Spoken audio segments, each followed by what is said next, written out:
right. Good afternoon and welcome to the Moore County Schools Board of Education regular business meeting for Monday, August 11th, 2025 at 4 p.m. Is there a motion to go into closed session for the purposes as stated on the agenda? Okay, motion by Ms. Bruno. Is there a second? Second by Mr. Benway. All those in favor say aye. Aye. Any opposed? Okay, motion carries. We will now go into closed session. Thank you.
We'll return to open session, and we're at number 2, call to order. Is there a motion to approve the agenda? So moved. Okay, we have a motion by Ms. Davis, second. Mr. Benway and Dr. Dahl. All in favor say aye. Aye. Any opposed? Okay, motion carries. Thank you. At this time, we have our Pledge of Allegiance and Inspiration, and Ms. Phillips, will you lead us in the pledge, please? Please stand for the Pledge of Allegiance. I pledge allegiance to the flag of the United States of America and to the republic for which it stands, one nation, under God, indivisible, with liberty and justice for all. For our inspiration tonight, we have Mrs. Chapman. Good morning, or good evening. That's right. We were just been a long PD day, today, huh? and it was good morning earlier. But good evening, Madam Chair, Dr. Calcutt, and Superintendent Locklear and Board of Education.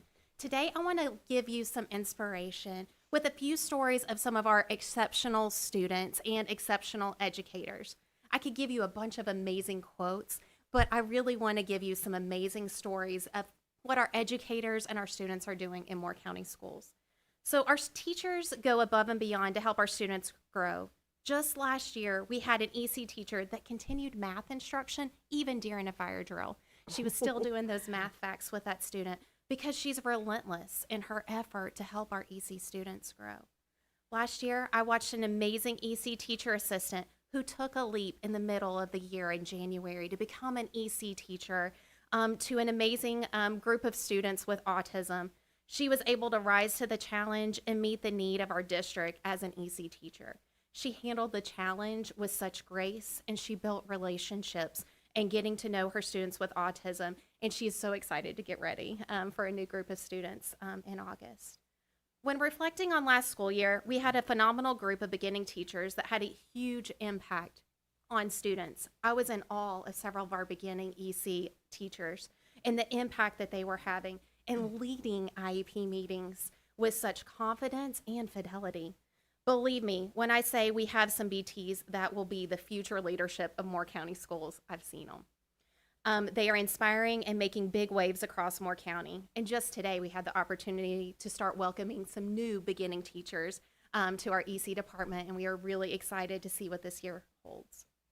Just last week, we had multiple EC teachers giving up part of their summer to learn more about Unique Learning Systems, which is a program that we use with our extended content students to achieve goals and monitor their progress. We also had another group of EC teachers and some gen ed teachers that came to do some training on how to be a good co-teacher in the classroom. They were alongside their general education teachers, and so they can all work together to help better serve our Moore County School students. Just last week, I had a parent contact me and tell me their daughter was using her communication device to be able to communicate how many days till school starts. When can I see my teacher? And her favorite thing was, when can I start cheering on the Dragons this season as a cheerleader? This summer, I was able to see a Connect Academy student attend in-person learning at our extended school year program after making the transition to in-person learning after 5 years. And she had came from out of state. But she was so excited to be around her peers and maintained progress throughout their in-person learning for extended school year. Her smile and her enthusiasm for learning was contagious to the students and staff at extended school year this summer. And one of my favorite examples is 2 of our amazing 8th graders with autism this past year that really truly had their best school year ever, and that's what their family shared too.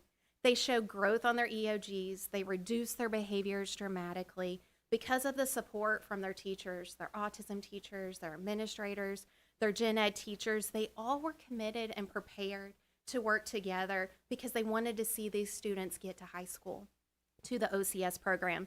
The teamwork of the educators wanting to see the students be prepared to take on the occupational course of study for 9th grade. It wasn't the success of each of the individual teachers, it was a team. It was a team that worked together for those students to be successful. The successes of each one of the team depended on all of the team in order to grow. Both students beamed with pride during their 8th grade promotion ceremony, and so do their teachers. And one of my favorite celebrations as a EC teacher and administrator is being able to see those students that no longer require EC services. When we get to exit those students and celebrate them, whether it's a speech student or a student that's working on some IEP goals that no longer needs that, and that is worth celebrating.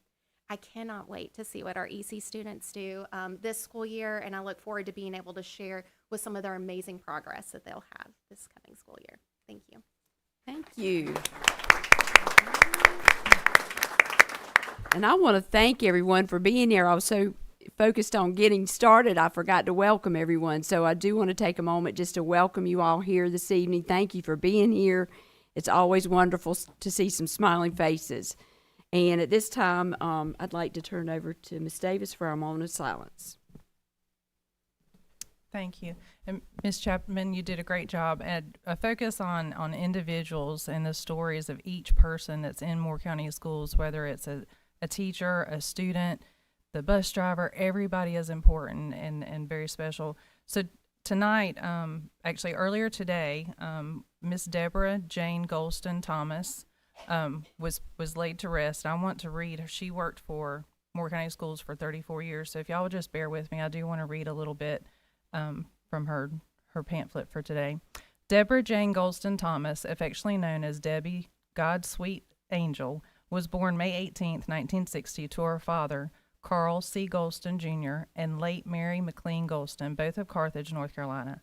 Debbie entered into her eternal rest on July 31st, 2025, at First Health Hospice and Palliative Care in West End, North Carolina. Debbie confessed Christ at an early age and was a member of Pleasant Hill Free Will Baptist Church in Carthage, where she served in many capacities. She later became a member of St. Peter's, the Rock, in the Eastwood community of West End. She truly loved her Lord and Savior and her church family. A lifelong resident of Moore County, Debbie graduated from Union Pines High School in Cameron, North Carolina in 1978. Debbie devoted 34 years to Moore County school system, where she faithfully served as an administrative assistant to the superintendents at central office in her final years of service. Her dedication, professionalism, and kind spirit touched the lives of countless colleagues, teachers, and students throughout the year. Debbie was also a member of the Order of Debbie was also a member of the Order of Eastern Star Golden Star Chapter 84. She loved her family beyond measure. She was a devoted wife, mother, sister, grandmother, aunt, godmother, and friend to so many people during her lifetime. She never met a stranger. She was full of laughter and carried a contagious smile so great when she entered a room it lit up. So during our moment of silence, I want to remember this precious lady who blessed hundreds, maybe thousands of people, and all the other people in Moore County schools that also are a blessing to Moore County as a whole. We're blessed here, and we should be thankful for it. So in this moment of silence, as we're going into our new school year, each one of you have an opportunity to be a shining light, just like Miss Thomas was, and she would want that. And so and during our moment tonight, just think on those things, please.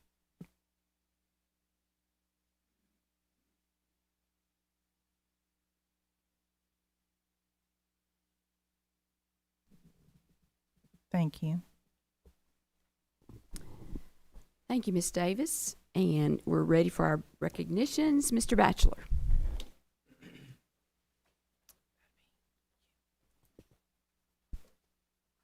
Thank you, Board Chair. At this time, if we could have Board Member Johnson and Board Member Bruno, please come up to the front as we recognize our students tonight.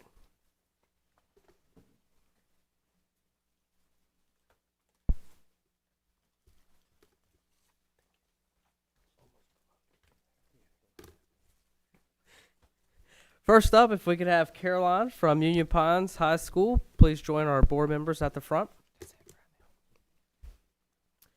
Caroline Oakley is the Engage Inspires to Succeed student honoree for June. Caroline, a rising senior at Union Pines High School, currently holds an outstanding 4.6 GPA and ranks first in her class of 346 students. She serves as president of the National Honor Society and secretary of Health Occupations Students of America, where she has a competed at both regional and state levels. In addition to her academic and leadership achievements, Caroline is a talented athlete, having played 2 years on the junior varsity volleyball team and the varsity track team. Her dedication, excellence, and school spirit make her a truly standout student. Congratulations, Caroline. Would family members please stand as we recognize tonight's honoree?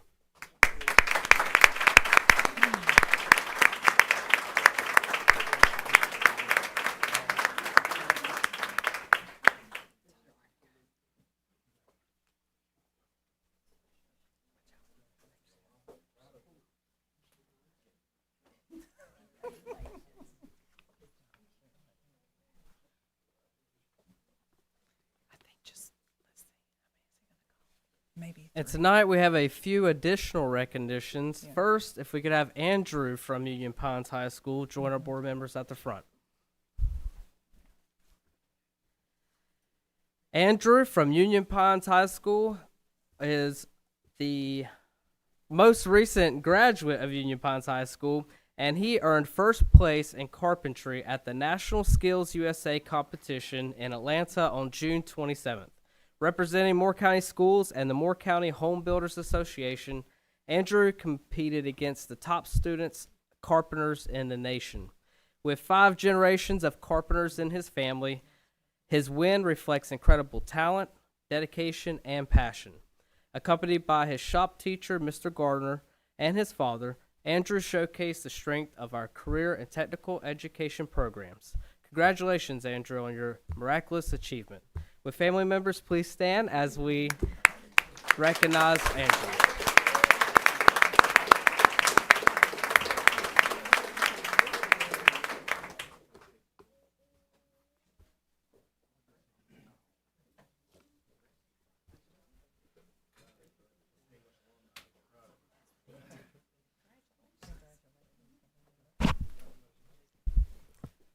And at this time, would members of our FFA team please join our board members at the front?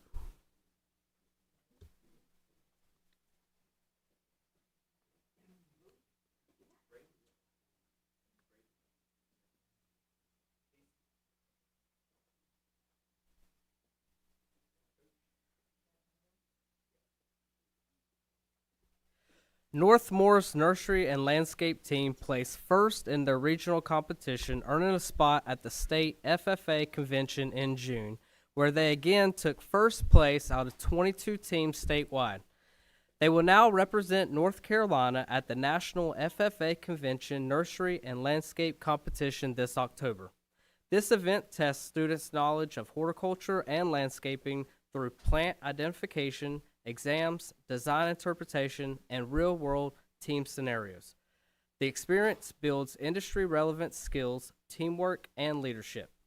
Special thanks to Mr. Bradley Kidd, the FFA advisor and horticultural teacher, for his leadership. Congratulations to the team, and we wish you all the best of luck. Would everyone please congratulate our recognitions?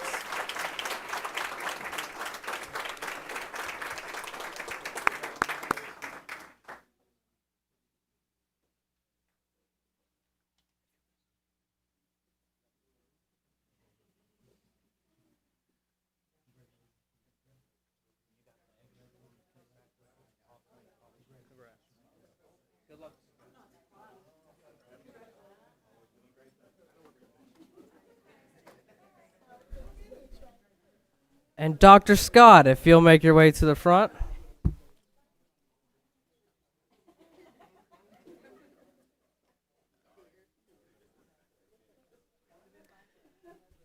We are proud to recognize Dr. Lisa Scott for being named the 2024-2025 Sandhills Region CTE Administrator of the Year by the North Carolina Association for Career and Technical Education. Dr. Scott's leadership and commitment to student success have strengthened career and technical education across the district. From expanding hands-on learning opportunities to forging strong industry partnerships, she continues to prepare students for real-world success in the workforce and beyond.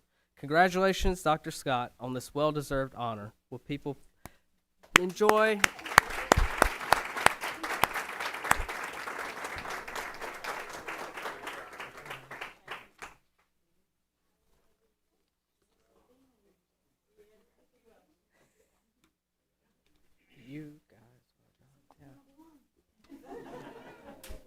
And at this time, I'd like to hand it over to Dr. Locklear to introduce some new administrators that's joined our team.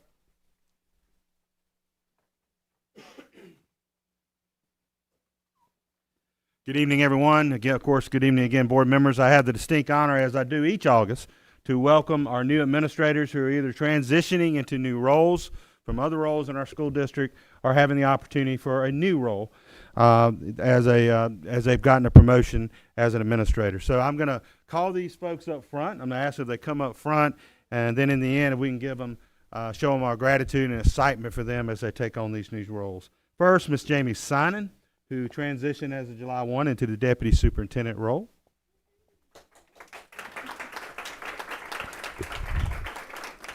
Miss Stephanie Phillips, who transitioned out of principalship at Pinecrest High School, the assistant superintendent for academics and student support services. Dr. Molly Capps, who transitioned in as our director for student support services. Dr. Capps. Mr. Sean Krasinski, who transitioned from principal at Southern Middle to principal at Aberdeen Elementary School. Mr. Krasinski. Mr. Matt McLean, who transitioned from principal at West Pine Elementary to principal at Pinecrest High School. Mr. McLean.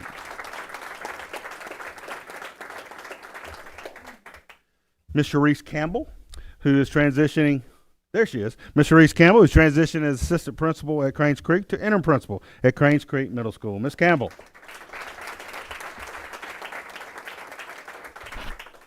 Ms. Mackenzie Sovey has transitioned from assistant principal role into principal of McDeeds Creek Elementary.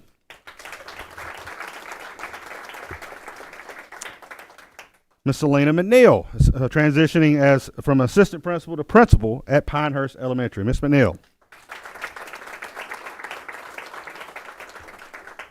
Ms. Sandy Bear, who's transitioning from assistant principal to principal at Southern Middle School. Ms. Bear. Ms. Amy O'Neill, transitioning as well from assistant principal role to principal at West Pine Elementary. And lastly, but certainly not least, interim chief Ricky Gooch, who transitioned as captain to interim chief. So we're very happy to have him in that role. Something I like to say often is leadership matters, and we're very, very fortunate in Moore County Schools to have this great group of leaders continue to lead, support our staff and folks so we can support our students. So please join me again in showing our congratulations and gratitude to these new leaders.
All right, thank you very much. We'll take a brief recess at this time, about 5 minutes. Thank you.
I'd like to call the Board of Education meeting back into session.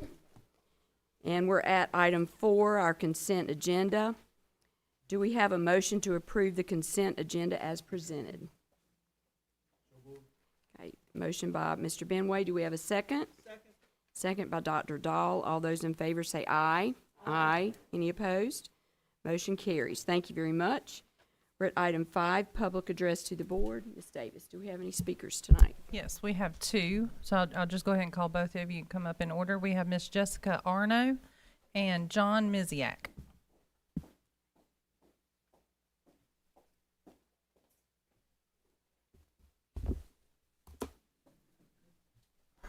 You can go ahead and start. The timer will start whenever Okay. you get started. I'm sorry. Yes, ma'am. Go ahead.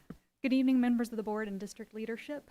My name is Jessica Arno, and I'm the parent of a child enrolled at the Baby Bulls Academy at McNeeds Creek Elementary. I'm here on behalf of many working families who rely on this year-round, full-day, tuition-based daycare, and who have grown increasingly concerned by how weather-related closures are being handled. Baby Bulls has recently formalized in their handbook a closure policy that mirrors the K-12 school system, even though this program is very different. We are self-transported. No bus routes, no rural pickups, and yet the daycare has been closing preemptively, without delays or local assessments, even when weather conditions have improved well before morning. In a county where 70% of children live in homes where all available adults work, these closures are more than inconvenient. They're costly and destabilizing. Most families have 15 to 20 PTO days a year. The average daily rate for backup childcare in Moore County is up to $180 per day, more than 3 times the cost of Baby Bulls. And that's on top of tuition we still pay when the doors are closed. Even a few unnecessary closure days can wipe out a significant portion of a working parent's annual leave. And for some, this can be the difference between keeping or losing their jobs. Families aren't deciding between multiple affordable childcare options. They're deciding between burning PTO, missing work, or scrambling for expensive last-minute care. These were the stats at last week's Chamber of Commerce's community conversation on childcare, the workforce, and the economy. In Moore County, we have 4,600 children under the age of 6, but fewer than 2,900 licensed childcare spots. There has been no increase in the number of these spots since 2005, while our population in Moore County has increased by 20%. For every 1 available spot, 3 to 4 children are waiting, sometimes for over 2 years. And the cost and the time for waiting is even higher for infant care. The average annual cost of childcare in Moore County is over $13,500 a year, nearly 60% more than in-state college tuition in North Carolina, and 16% of the median household income in Moore County. In that context, every single day, every single hour of childcare matters. While delayed openings or early closures may not be practical for public schools that must guarantee rural bus routes and end the day at 2:30, even a half day of childcare for small children can help parents keep their jobs. If flexibility saves even 2 to 3 cumulative PTO days a year, that's 20 to 30% of many workers' annual leave. That's not just a convenience, it's job security. Some might argue that adjusting closure policies for just a handful of programs in the county introduces complexity for districts and administration. But Baby Bulls and other daycare sharing facilities with public schools already operate differently. There are county-subsidized programs with their own calendars, tuition structure, and clientele. This is not about creating inconsistency across the entire district. It's about implying flexibility and reasonableness.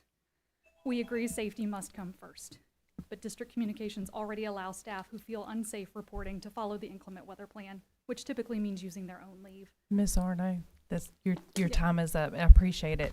If you have hand, go ahead, Mr. Benway.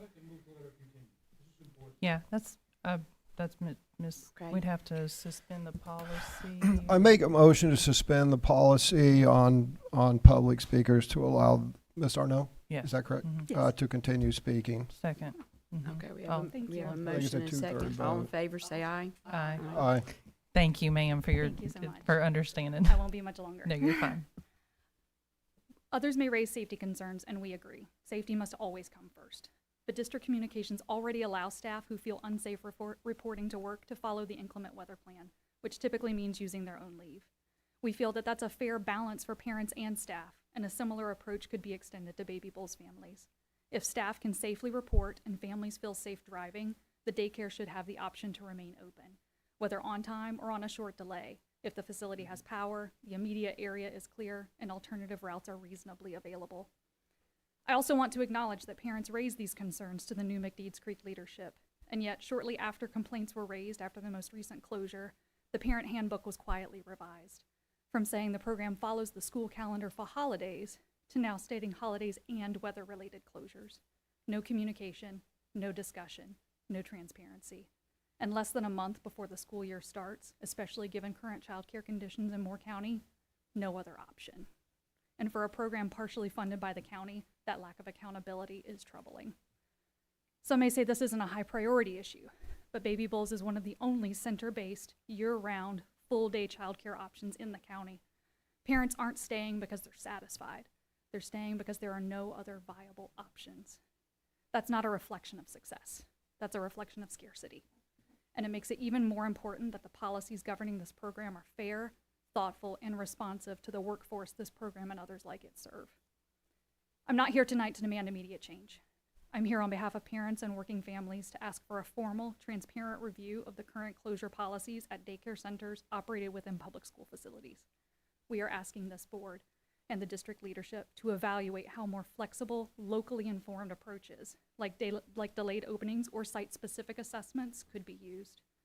That the process for changes to policies and handbooks include equal parent representation alongside staff before changes are finalized. And that we stop treating silence and wait lists as a substitute for engagement. As I understand it, there is a meeting between district leadership and the principals of the 3 schools in Moore County that operate daycare facilities on campuses on Friday, September 12th, to discuss daycare policies and procedures. We'd respectfully ask for equal parent representation in that discussion. Thank you for your time, for your service, and for your willingness to consider how these programs can better serve the families who count on them every day. Thank you, ma'am. Thank you, and thank you for the extra time. Point of information. Can we ask if she would be willing to leave a written copy of her remarks? Absolutely. I can also email them. You can if that email. would be helpful. That would be great. Absolutely. All right. Thank you. Yes. Thank you so much.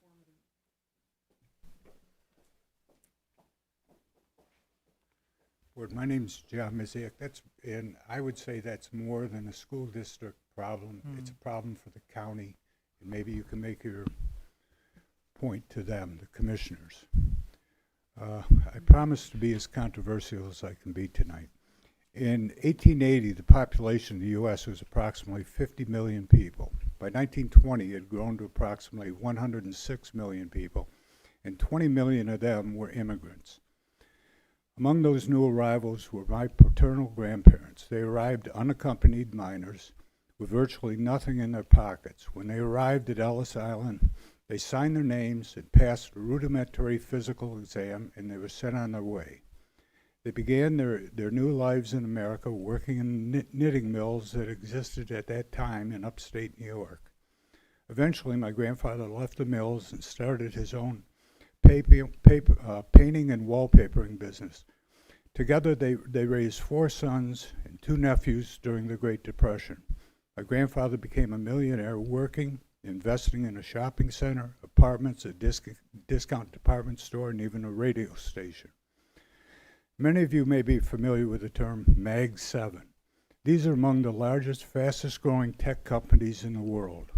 4 of them are run by immigrants. The largest company by market cap in the entire world is a company named NVIDIA. NVIDIA's founder is an immigrant. 46% of all Fortune 500 companies were founded by immigrants or their children. Today, more than 50% of all new businesses formed in the U.S. are being formed by immigrants. As you drive around Moore County, be sure to notice who's building the new houses that are under construction, who's doing the utility work, who's staffing the beauty parlor, cutting your grass in your neighborhoods, or cleaning your houses. No, I'm not for open borders, but I am for a rational immigration system. We need immigration to enable us to compete with the 1.5 billion people in each China and India, each of which graduate approximately 5 times the number of STEM graduates from their colleges each year as we do in the U.S. We need a rational immigration system in the U.S., but until that is in place, we certainly need to educate every child who's made their way into the U.S. however they did it. Thank you. Thank you, sir. Okay, That's it. is that That's all all the of 'em. speakers? Mhm, Okay, I'm sorry. thank you very much. We're at item 6, board action. We have 1, 2, 3, 4, 5 topics. Dr. Locklear. Thank you, Madam Chair. The first topic is out-of-state field trips. That was originally on the consent agenda, but we received a request for a out-of-state field trip during the week. And for time purposes, I pulled that off of consent so we could consider this second field trip as well. And I'm going to let Dr. Capps walk us through that very briefly, and it comes from my recommendation. Dr. Capps? Sure, exciting times.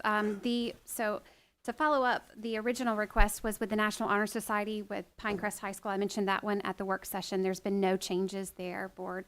However, we have an invitational golf tournament that our Pinecrest girls golf team has been invited to. It's in St. Pauli's Island, South Carolina. It is, I have to say that again, it's invitational, so exciting times. They are one of 12 teams invited from North and South Carolina combined. So go team, go. We'd like for you to review that this evening. Any questions? Okay. No? Thank you. All right. Is there a motion to approve the out-of-state field trips as recommended by Dr. Locklear? So moved. Okay, do we have a second? Any discussion?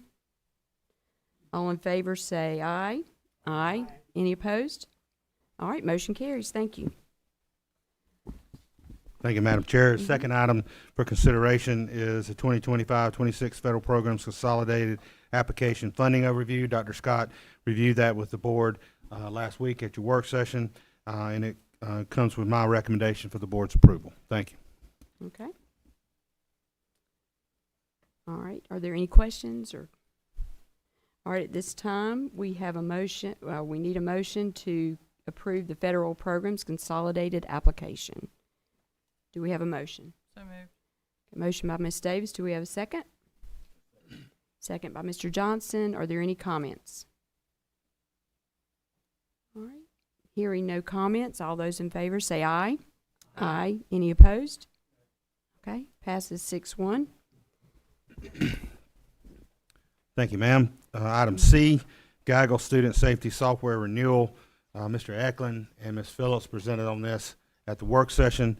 And the board did request some additional information on the data of the Gaggle, what the Gaggle had caught over the time of last school year. We did share that with the board. It is attached to this if the board has any follow-up questions on that. But this does come with my recommendation for approval. All right. Is there a motion to approve the Gaggle Student Safety Software Renewal? Is there a motion? Motion by Mr. Benway. Do we have a second? Second by Ms. Bruno. Are there any comments?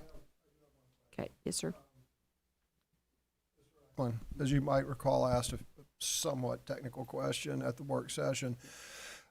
Thinking it through, I guess my question is, does the Gaggle software scan the local memory or hard drive of the machine that it's running on? No, it does not. It only monitors their Google Apps for Education accounts. So by that, you mean it only scans what's in the email server and what's on their educational shared drive. It doesn't scan anything on the local drive. That is correct. Okay, because obviously I was concerned, if they logged into their school account on, say, their parents' computer, wanted to make sure that it wasn't scanning the local machine. It has no access to that data. Okay, all right, that's what I thought. Thank you. Any other comments? All right, we have a motion and a second. All those in favor say aye. Aye. Any opposed? All right, motion carries. Thank you very much. Thank you, Madam Chair. The next two items, Ms. Purvis will present. This first item D is one that we added. Mrs. Purvis got this request in, worked with our attorneys last week to work through the construction easement. I'm going to let Ms. Purvis present this item to the board since it's the first time you've heard this information. Ms. Purvis? Thank you, sir.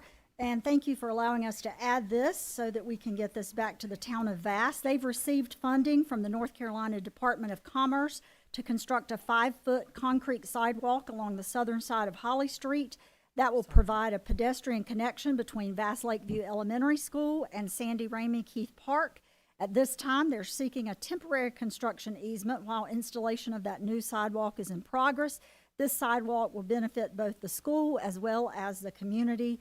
The location of that, it may tear up a little dirt that's on the Vass Lakeview property, but that should be the only interruption, and they will certainly fix back anything that's dug up in the process of construction.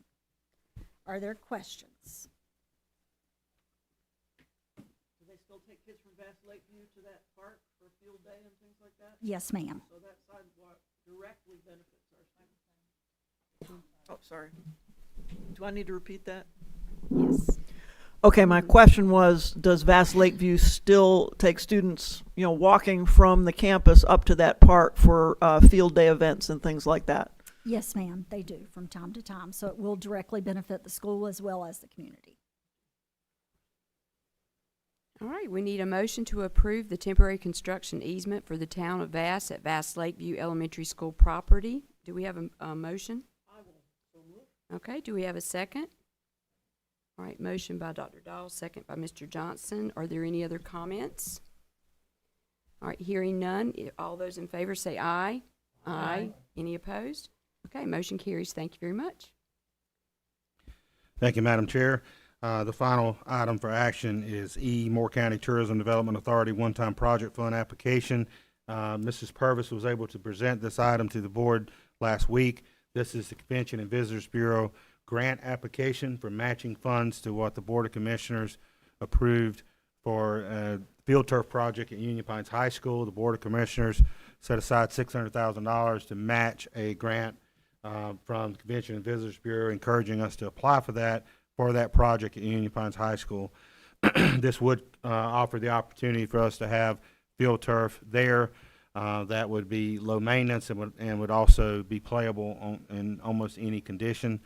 So it would benefit our students, our arts programs, marching band, classroom activities, and the community, and potentially also bring in the ability to have more sports tourism with tournaments, et cetera. There's been some questions that have been asked by some, I know some board members have been asked and have relayed to me around, what's better, field turf or sod. I would say that there's pros and cons for both. Myself and Ms. Purvis are not necessarily environmental experts or medical experts, but there's pros and cons for both of those type of surfaces. I think there's some research out there that would show that there may be a small percentage of higher lower extremity injuries on artificial turf, field turf versus sod. However, that's assuming that the sod is kept in great condition, which is a very big challenge for our high schools with the amount of play that they're getting on those fields throughout the year.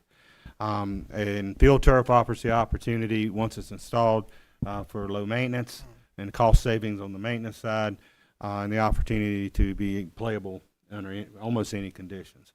And so that's, we've gotten some real positive feedback from our team at Pinecrest High School that really feel like their student athletes and their students and marching band, et cetera, have benefited greatly from being able to have that type of surface. So I only share that information, but again, I continue to recommend that the board approve the endorsement of this grant application so we can move forward with that process.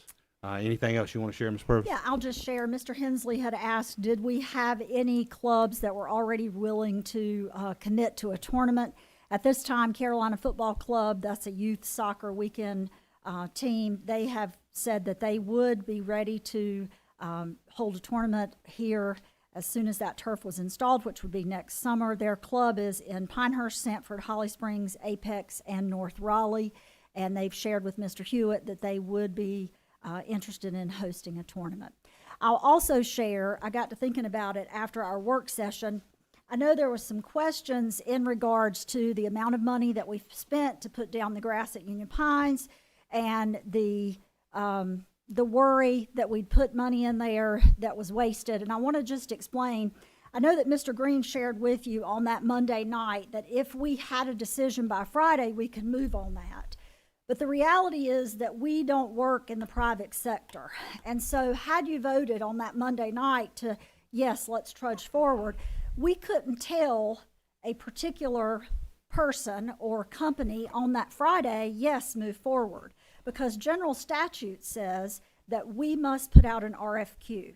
That RFQ would have had to be written and reviewed by our attorneys, and then we have to have it publicized, and it has to be out at least 10 days.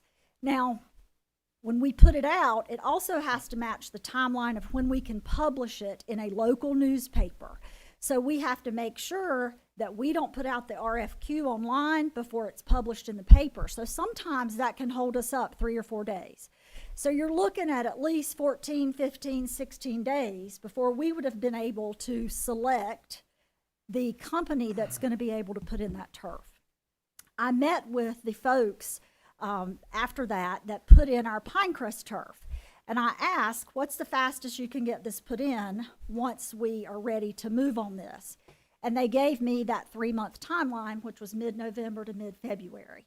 Had we been able to, on that Monday, start moving forward with that process, we still would have not broke ground on that turf there, the artificial turf at Union Pines, for probably more than a month, because we have to have that site work also engineered. We have to put out an RFQ for the engineer for the site work before we can have that done as well. So I say all this to help you understand Mr. McCormick's decision to move forward with grass, because his fear was probably what would have been a reality, that those students would have started they definitely would have started their season without playing at home, and maybe if everything went great and the weather helped us out, and as you can see, it hasn't, so we'd be even backed up, they'd finish the season on some artificial turf. And so I just wanted to share that to help you understand why he recommended spending that money. He was focused on making sure that his kids could have a full season at their home place. So I'll just add that for clarity. All right, thank you very much. Do we have a motion to approve the submission of the Moore County Tourism Development Authority one-time project fund application? Do we have a motion? I have something to say. Well, we can do that during comments. Is that okay? No, I want to say it now. All right. Point of order. Wait till there's a motion on the floor. Okay. Can Okay. we have a motion to discuss? Yeah, once we get the So motion. moved. I Do you make a motion? I make a motion that this is approved. Okay. Second by Ms. Davis. So now, okay. So motion by Mr. Hensley. Do we have a second? I will second it. I All right. think Ms. Bruno may oppose it too, but she wants to discuss it. So Okay. yes, second. Right. So now we're ready for comments and discussion. Oh, thank you. So you got it, Ms. Bruno. Yes, thank Okay. you. I understand everything that everybody's saying, but I think that this whole thing has been so mishandled, so done in a terrible way, wasted all the taxpayers' money. I can't get over that. I just can't get over that everybody thinks it's, okay, well, the money's gone. You just wasted over $50,000 in taxpayer money. I can't get over that. I just can't. All right, any other comments? Go ahead. I do agree with Ms. Bruno on her point. I think regardless, I think this could have been handled better, and regardless of the backpedaling and a bit of revisionism, it could have been handled differently, but that's not what I'm going to dwell on today. I'm going to say that very excited about this, and I look forward to Northmore getting their artificial athletic turf, whatever you want to call it, in the next fiscal year. It's going to be good. It's going to be good for our student athletes. It's going to be good, all of them. Lacrosse, soccer, football. It's going to be good for our drill teams. It's going to be good for our bands. It's going to be good for tourism. It's just good. Unlike the letter and the editor or the pilot from some lady that just moved here from San Diego to all magically start telling us how we should run our county, although she's a citizen, but that's just not the way to start off. She doesn't know, for example, there's a small pond that's the sole source of water to water all those fields. And, we've been blessed the last couple of years with lots of rain. And if had it not been for that, we just couldn't water the field, right? So anyway, that's not what I'm going to dwell on. What I am going to dwell on is the the Convention and Visitor Bureau. Again, I went over this in the work session. They were getting $4 million a year to promote travel and tourism. The county commissioners recently doubled that to another $4 million. So they're getting $8 million a year and increasing. And increasing, right? And they really don't need to spend all that money on marketing, because if you haven't been able to tell, the hotels are full. There's no room at the inn. You can only do so much advertising and have so much capacity. So they're going to have quite the little kitty. And Moore County Schools has $400 and some odd million worth of unfunded stuff.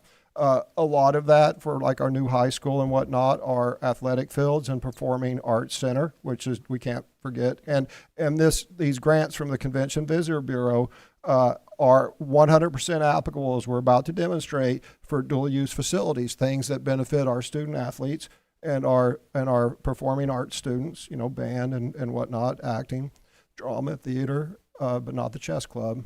But anyway, so this is a win-win, right?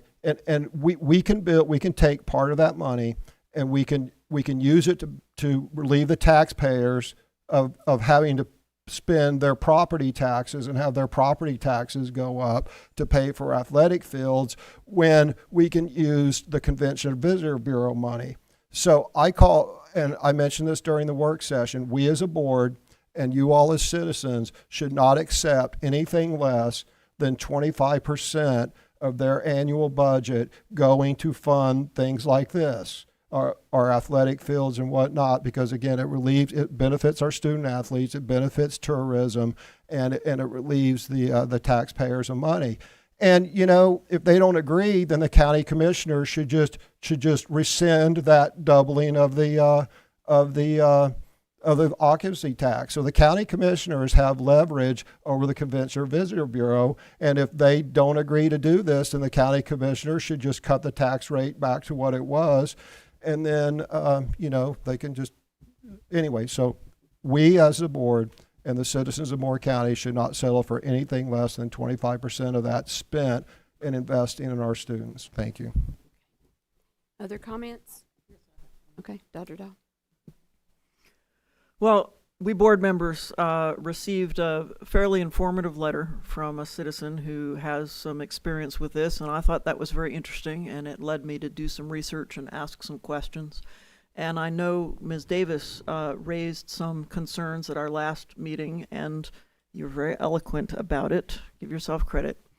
But for me, the fact that there's a lot of traffic on that field. There's some concern about the capacity of the pond. The band and the teams at Pinecrest are happy with their field and seem to feel that it is working well, along with the desire for the artificial turf at Union Pines. I personally love grass. For me, that tips the balance in favor of supporting this. But I do want to say I feel that it's important that the stance of the board be that we are applying for this grant and not telling anyone what to do. Any other comments? Mr. All right. Johnson. Well, I agree. And in fact, Dr. Dahl, that's similar to the comments I was going to make is, you know, we're not experts in turf versus sod. And so we've all had to do a lot of research in this. And I just want to say that for me, I'm a big local control person. And so what swings my vote to yes on this is that the Union Pines parents and the Union Pines boosters, they were the ones that came and told us that this is what they wanted. And to me, as far as increased injury risk, that tips the balance for me, because there's no one more concerned about their kids' injury risks than those parents at that school. So definitely in favor of that. I do want to say that the process has been messy, to put it one way, I guess, as far as how this has kind of rolled out. I don't necessarily agree that we could have even voted for this in our previous vote because of the reasons that Ms. Purvis has stated, that I felt we were kind of put in a box and kind of rushed on that night. It was great to hear from Travis, but then when he said I needed a decision by Friday, and knowing that we simply couldn't make it to the season in time, that's what tipped that particular decision for me, was to go ahead and get the season started. Let's get it rocking and rolling. Unfortunately, it has come at a cost, but I am happy that we're moving in this direction. So that's all I had to say. Yeah, but just again, in the corner of the parents and also the Pinecrest folks having some experience with their turf that's positive, that's also a big help. Thank you. Thank you. Ms. Davis, or anybody else? Ms. Davis. Would you mind naming the areas that the football place that they currently are at? I have Apex, Holly Springs, Cary. No, it's Pinehurst, Sorry. Sanford, Holly Springs, Holly Apex, and North Raleigh. Thank you, North You're Raleigh. welcome. Okay. And they committed to a weekend tournament. Okay. So I'll just preface this. I am for the real deal, for grass, what the Lord gave us, and not artificial. I do think that we are, as Mr. Hensley did already say, that we're kind of at capacity with tourism, and the tourists that we're attracting for Moore County are golfers and maybe some horse folks, and I just don't. I'm going to hold to the fact that I don't think that Moore County is quite ready for tourism from sports. Maybe 3 or 5 years down the road, we would be more prepared for it, but not at this time. And when I hear places like Apex, Holly Springs, and North Raleigh, those are not the kind of places that Moore County wants to be. And I fear that we're heading the wrong direction at this time. I'll just keep it simple and at that. So I'm not going to vote for it. Are there any other comments? Responses Okay. to what other people said. Okay. One reason that this became an emergency is, according to the Union Pines Booster Club, is they tried to have this addressed by the central office probably 10 months ago, and the meeting was refused. So this didn't have to be an emergency, although it did end up being an emergency, to your point. As far as tournaments in Apex, North Raleigh, and all that, that's exactly one of the reasons why we should have tournaments here. As a parent of a travel team youngster, right, it would be refreshing not to have to drive to Apex or Wilmington for a tournament. This actually, for all the parents who have young people on travel teams, this means they can stay home and attend a tournament. How great is that? So it actually, that's another benefit. And then to the point, my point that we're at capacity, the nice thing about travel football and travel volleyball and most of the tournaments is they're counter-cyclical to golf. The volleyball tournament is in the winter. The football tournaments are early spring, I think. So most of the athletic tournaments, and this would actually be coordinated. We would host tournaments that are counter-cyclical to our other tourism things. So it's not going to add; it's going to help even out. But anyway, there's certainly different perspectives on that. But I, for one, as a parent, would have been overjoyed not to have to spend a weekend in a hotel room for a travel tournament. Thank you. Mr. Benway, are you good? Okay. All right, I just wanted to say that I appreciate all the diligent work that this is required, and I feel like we always put the students first, and I appreciate that Union Pines prefers and wanted the turf. I was at Union Pines for over 20 years, and so I know the facility very well, and I'm also a travel grandmother now, but travel mom myself, and I know what it's like to travel and have to stay in hotels. I just want to make sure that everyone knows that this request is coming from the school. So from the school, from the principal and the parents, and what's best for the students. So that's why, I'm going to vote for what they want with the turf. So at this time, I think our comments have concluded. So if you approve the submission of the Moore County Tourism Development Authority one-time project fund application, all those in favor say aye. Aye. Any opposed? Aye. Okay, motion passes 6-1. Thank you very much. Thank you, Ms. Purvis. Yes, ma'am. All right, let me catch up. Madam Chair, before we proceed, I move that the policy committee be discharged from further consideration of the motion that you referred to it on 30 June, specifically relating to Moore County Schools' extracurricular activities in regard to students not attending Moore County Schools. Mr. Hensley, it is on the agenda, board policy agenda later this week. Right, I just made a motion for them to be discharged for consideration. Oh, I'm sorry, I misunderstood. I thought you meant to have it on the That took policy me a agenda. minute. My misunderstanding, Mr. Hensley. All right, thank you. I'll second that. Okay. Well, we're at item 7, so a little help from our attorney. I think what we could do is, since it's already been referred to the policy committee, then the policy committee can agree to either remove it from the agenda or keep it on the agenda at the meeting on Thursday.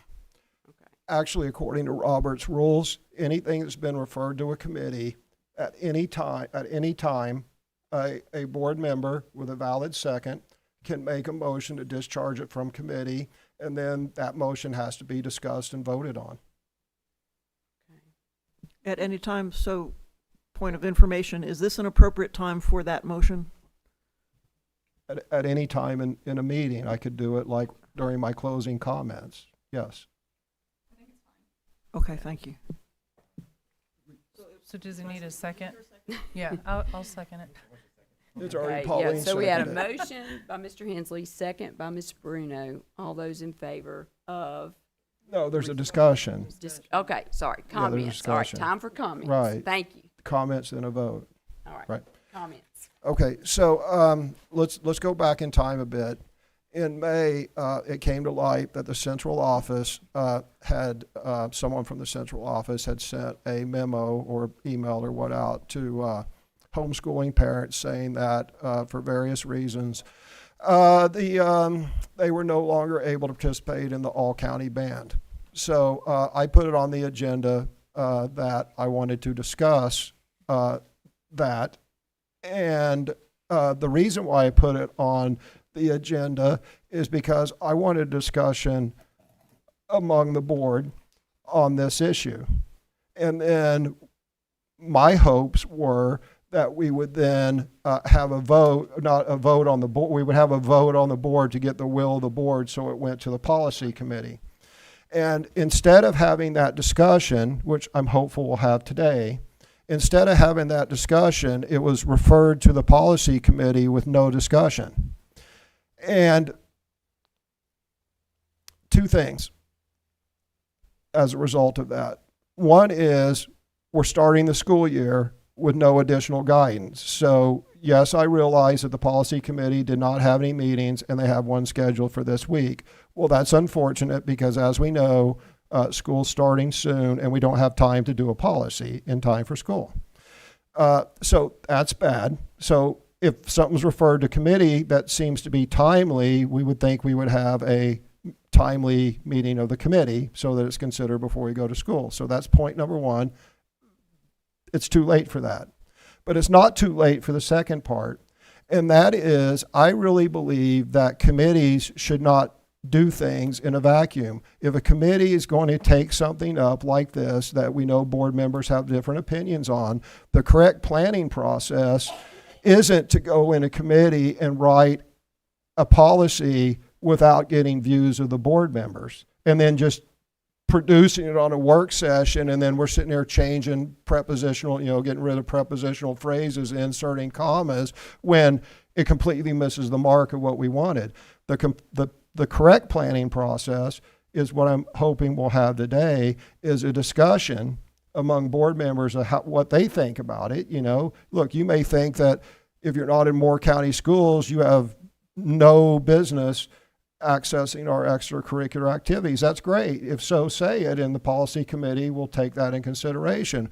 Or if you think they're taxpayers, they should have full access, just like anyone else, space available, then say it. But the point is that a deliberative board should discuss those opinions up front, so when the policy committee or any committee goes into their committee, they've got broad guidance from the board. So that's what I'm asking for today, is a discussion of this, so when the policy committee goes in, then after which you can refer it back to the policy committee, and then the policy committee kind of knows, wow, you know, most of the boards thinking this, some of the boards thinking that, or hey, I haven't ever thought of that before.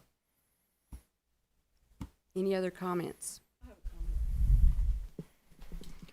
Back when this was added to the agenda, it was initially on the agenda for discussion, and I was looking forward to discussing it, but it was moved to the action agenda, and I wasn't sure what the implications were, but I was very concerned that it could be adopted with no written policy, no guidance, and turn into a mess. And so it was because of its position on the action agenda and not knowing what that meant that I was no longer eager to discuss it in here, and was very happy to have it go to committee where we could work on it. So that was the reason for my vote then, was the fact that it was on action and not on discussion. Ms. Dahl, did you look at my slides that were prepared for that were posted on the agenda that day? Because I had slides that were prepared that were posted on the agenda. The reason I ask is slide 2, my motion was actually the first 10 words of it. Moore County Schools policy will be drafted, which those right there will be drafted. That means the policy committee does that, will be drafted and implemented, which to the greatest extent allowed by governing bodies, homeschool children would be allowed full participation. And that wasn't anything, that was a motion to express the will of the board to the policy committee. Look, we want policy to be written to do this. And then, of course, that motion could have been modified. Well, you know, to the greatest extent allowed by the law. There was no intention, and these were published on the agenda, and there was no intention to implement it. Specifically, it said that Moore County Schools will develop policy. It wasn't developing the policy itself. But the larger point is it was referred immediately to committee with zero discussion. You know, perhaps if we'd have been allowed to discuss it for maybe 5 minutes, you could have asked that question. I would have said, oh no, it's right up there on the thing. I'm not writing any policy. I'm just saying that the board pass really it's more of a resolution that, hey, we want this addressed. That was the intention. I stand by what I said. I would have been happy to discuss it if it was on the discussion agenda. Let's discuss it now. All right, are there any other comments on this motion? So just to be clear, All right. what my motion is to take this out of committee so that we can discuss it today, so that everyone can give their thoughts and comments on to the extent that they think that extracurricular activities should be open to all children in Moore County schools. And after we've all expressed our opinion, then, you know, it could be referred back to committee. All right, Mr. Johnson. Yeah, so I got a comment. So I would say I was going to be fully prepared to discuss this on Thursday, and I had put it off till Wednesday to look at it very carefully. I would definitely think this is a topic worth of discussion, but my only problem is I need to inform my opinion. I need to have more information from the staff and superintendent. So even though I was heavily involved with all of this while I was staff myself here, I would not want to speak on it until I have some really good solid information from the superintendent, and I was hoping to get that on Thursday, so, or at least get that ball rolling. So I would say, yes, let's have the discussion, but let's do it at a work session so we can all get input from staff and make sure we know what we're talking about before we discuss it, for me. Okay, thank you. Any other comments? Do you want to amend the motion to say let's move it to next month's work session and have a robust discussion with input from staff? That's fine with me. I'll make a motion to move this to next month's work session, so we can be prepared to talk about it. That- comments, that was just my comment. I wasn't making a motion. Yeah. Anyone else have? So we need to, Let me say this. I can certainly withdraw my motion because I just believe it's important on some matters like stuff that comes down that you just got to do by, right, the policy committee just kind of explains it to us. But if a board member or a group of board members feel strongly about something that's in committee, it should be discussed among the board members publicly so that the policy, the chair's sitting there taking notes and, okay, got it, we'll take that in consideration. And then they kind of spit out whatever makes sense after they, all liaisons made. So I think the road forward to this might be what Mr. Johnson recommended is I withdraw my motion. It's not considered by the policy committee and we'll bring it up in the next work session. okay? And then at So we have which a new- point, then it'll go to the policy committee. Okay, we have a new motion on the table to. I just withdraw my motion. Okay, we withdrew that motion. Right. Now we have a new motion. Can somebody state the motion and tell me what? All right, help me out. I withdraw my motion.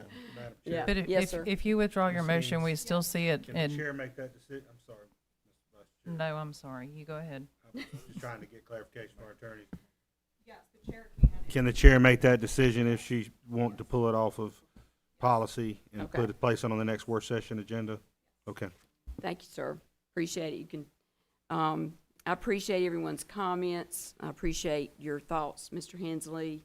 Were there any other comments? And I'll just make my comment at this time, just that, I feel like we need some more information on it. So I think that's a great idea, moving it to the work session. So yes, I would like to move the request to have more information about extracurricular activities for homeschool students added to our work session, which is coming up in September. All right. Do we have a second? No, I have a question. Oh, we don't need a second. Okay, it's done. Thank you. We're done? It's going, yeah, I can do that. I So, withdrew my motion. I'm sorry. We should have let Yeah. Ms. No, that's Bruno okay. speak. are we good? We're going to talk about it, Ms. Bruno, in September. Can I just say one thing? Yes, ma'am, please I do. want to know what kind of information you're looking for. Is it room? Is Yeah. it teachers? Is it facilities? What are you looking for? Really, the questions are on policy and funding. Those are the big questions, policy and funding. Okay. So I appreciate that. All right, we're ready to move on. We're at item 7, reports, information, and discussion. Dr. Locklear. Thank you. This item was requested by Mr. Hensley, which I appreciate. There's certainly some good information we can share this evening. Mr. Hensley requested a presentation by our team of what we've done to improve the start or be prepared for the start of the 25-26 school year. Mr. Hensley, she requested anything you want to say before I hand it over to staff? No, as you properly characterized, I just want to brief as to hopefully new innovative stuff you've done to help facilitate a even better start of the year. Thank you, sir. The two items you specifically asked about, Mr. Hensley, was transportation and traffic, and also any safety enhancements. And so those are the two key areas that we focused in on our update. So I'll turn it over to Mrs. Purvis to key in on transportation and traffic preparedness. So, Ms. Purvis? Yes, sir. We're happy to bring to you tonight some information in regards to transportation. First of all, let me say kudos to Director Jason Nelson and his team who have worked diligently to move us forward in the area of transportation. Before we share what's here, I just want to let you know that last year at the beginning of the year we had 5,580 students signed up for the bus. We had 70 drivers last year, and we had 74 routes. Now, when you think about more routes than drivers, you'll remember that some of our drivers run an elementary route, and then they turn around and run a high school route. But when we think about those 70 drivers, not all of those drive all day. Some drive just in the morning, some drive just in the afternoon. So it's a complicated formula there. However, this year, we have about 200 more riders signed up for the bus than we did last year at this time. Now, I will remind you that once the buses start rolling, we'll take an assessment. There may be kids that are signed up that decided not to ride if they're at a different school or whatnot. but we will reevaluate that. But for right now, just apples to apples, we have 5,788 riders for the bus. We have 74 bus routes this year. That includes 3 this year from More Innovative High School. However, we have 68 drivers. So this is where Mr. Nelson and his team have been innovative. We had several drivers who retired. We've also had a few drivers leave for jobs with higher paying positions and whatnot. So we are down 2 drivers from the start of last year. So as we look at how did they work to make sure that this still works and we can make everything run efficiently. The way that they did that was by looking at the efficiency of every route. We had supervisors in transportation along with our manager of routes, Ms. Tammy Duty. It used to be Tim's, but now it's Transact, using that routing software to just make those more efficient. So they have combined some stops where they can so that we are adding more children to the bus at one time. So instead of multiple door-to-door stops where it's appropriate, we've combined stops and combined those even more than they were last year, because the more children we can pick up at one stop, the faster we are, which allows us to fill that bus to capacity and still have a route that is within the amount of time that we would want it to be for students to be on the bus. However, I will tell you that he is still working tirelessly to recruit drivers. I'm sure you've seen the banners all across the county. And he has gotten a few phone calls from putting those banners out and putting things on social media. Thank you for Director of Communications, Mr. Charlie Batchelor, who helped him put all of that out. So he does have some applicants, but as you know, we have to process those. They have to get the class, and then they have to drive with DOT. So we are hopeful that we will add some drivers because we have had 3 or 4 to apply. However, they've worked it out. We are able to run all the routes at the beginning of the school year, so kudos to them. Safety enhancements, we have doubled the number of stop arm cameras, and we will continue to work on that as we move forward. Additionally, he's going to be adding this year some new safe driving technology. You know that we have the tablets already in place. We are able to add to that technology that would show lane departures. It would show collision avoidance, just like the systems that you have in many of your cars that let you know before you get there, hey, slow down. Or you're about to hit, something ahead. So we will be adding that. He's working on that right now. They've taken steps to make sure that those group stops are in key areas and that there's adequate room for parents to be able to park as they head to those group stops. By concentrating students at these centralized spots, they're reducing the road hazards and increasing visibility.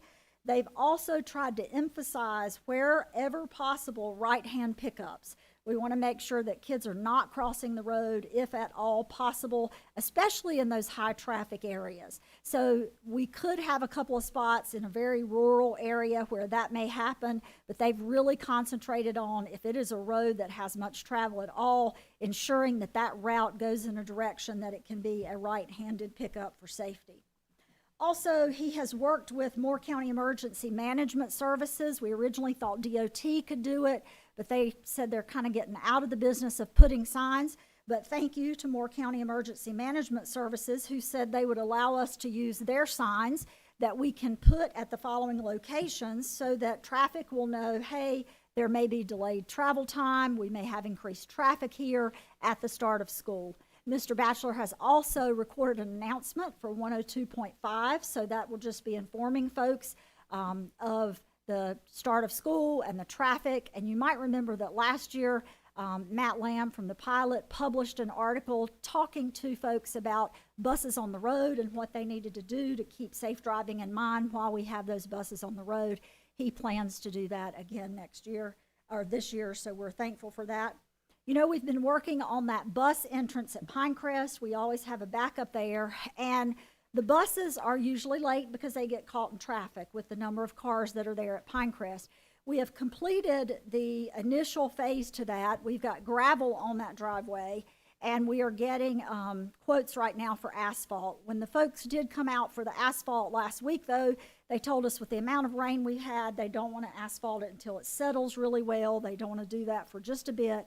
However, as soon as it's in the condition to put that asphalt down, we'll do so. So we're hoping in the very near future, because of the weather, it won't be there for the start of school. We still need to get it asphalt down, but we're almost there. Permitting and delays and things from the state have made that a bigger project than we initially thought it would be. Yes, sir. So, Ms. Purvis, to be clear, the buses cannot drive on the gravel. It has to be asphalt before they can drive on it? It does not have to be asphalt. However, we can't be certain. As wet as it's been, Right. we're going to have to test that out when it's Okay. closer If to it was school dry, time. they could drive on If the it's dry, gravel. yes. Yeah, We drove on it last week. It's fine, but I don't want to say, yes, we're going to let them until it's the start of school and we see what the weather's like and if it's safe. However, it's coming. When we think about route efficiency and clarity, that smarter routing software has eliminated duplicate stops. It's shortened ride times. You may remember that our transportation department in April received another $400,000, and that was because of their efficiency in routing. The state sent us additional money, so they've really worked hard on this. The parent app is connected straight to our new software, and so it's in real time. Parents can join that app. They can see exactly where the bus is. If the bus is delayed that day, they'll get a notice on their app and a text. They will also be able to see when that bus is almost to their stop. So that helps us with operations. Drivers have clear route sheets, but they also have real-time updates in those tablets and in the GPS that they follow. We did make sure that in the route changes that were made this year that we had drivers, veteran drivers, go out over the summer. Mr. Nelson paid those drivers to drive those routes and give feedback on the routes to ensure that there wasn't something in there that they were missing.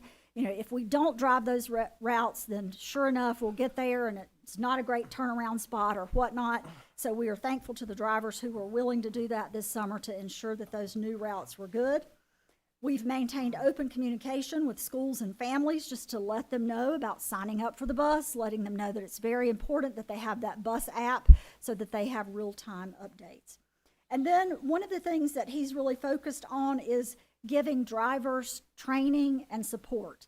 That is something when he came on board that we had been missing and that our drivers have really appreciated. He's expanded that professional development. They've had training on handling student discipline, so student management, on emergency response, on defensive driving. We have a much better connection between our schools and our drivers. Mr. Nelson recently presented at our leadership meeting last week to all of our principals and APs. There's an AP at every school who is designated supervision over the bus. And he and his folks work directly with that AP to coordinate so that there's a real backup person in the school setting that can communicate, and there's open communication there. So that has really promoted a team approach. So these are some things that we feel like are moving our transportation forward. I don't want to tell you that we're where we need to be, because we've got to have more drivers for us to run exactly as we did pre-COVID.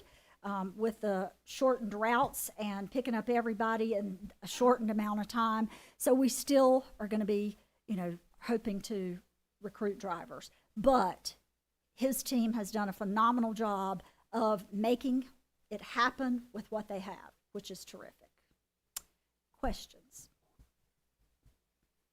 Well, I just had a comment. So, as a parent, every year I check. And I was very pleasantly surprised this year at the routes my 8th grader had been assigned and the time on the bus it was going to take. So Jason's not here. Obviously, please give him our thanks, because that is a huge issue for parents. I've heard it a million times.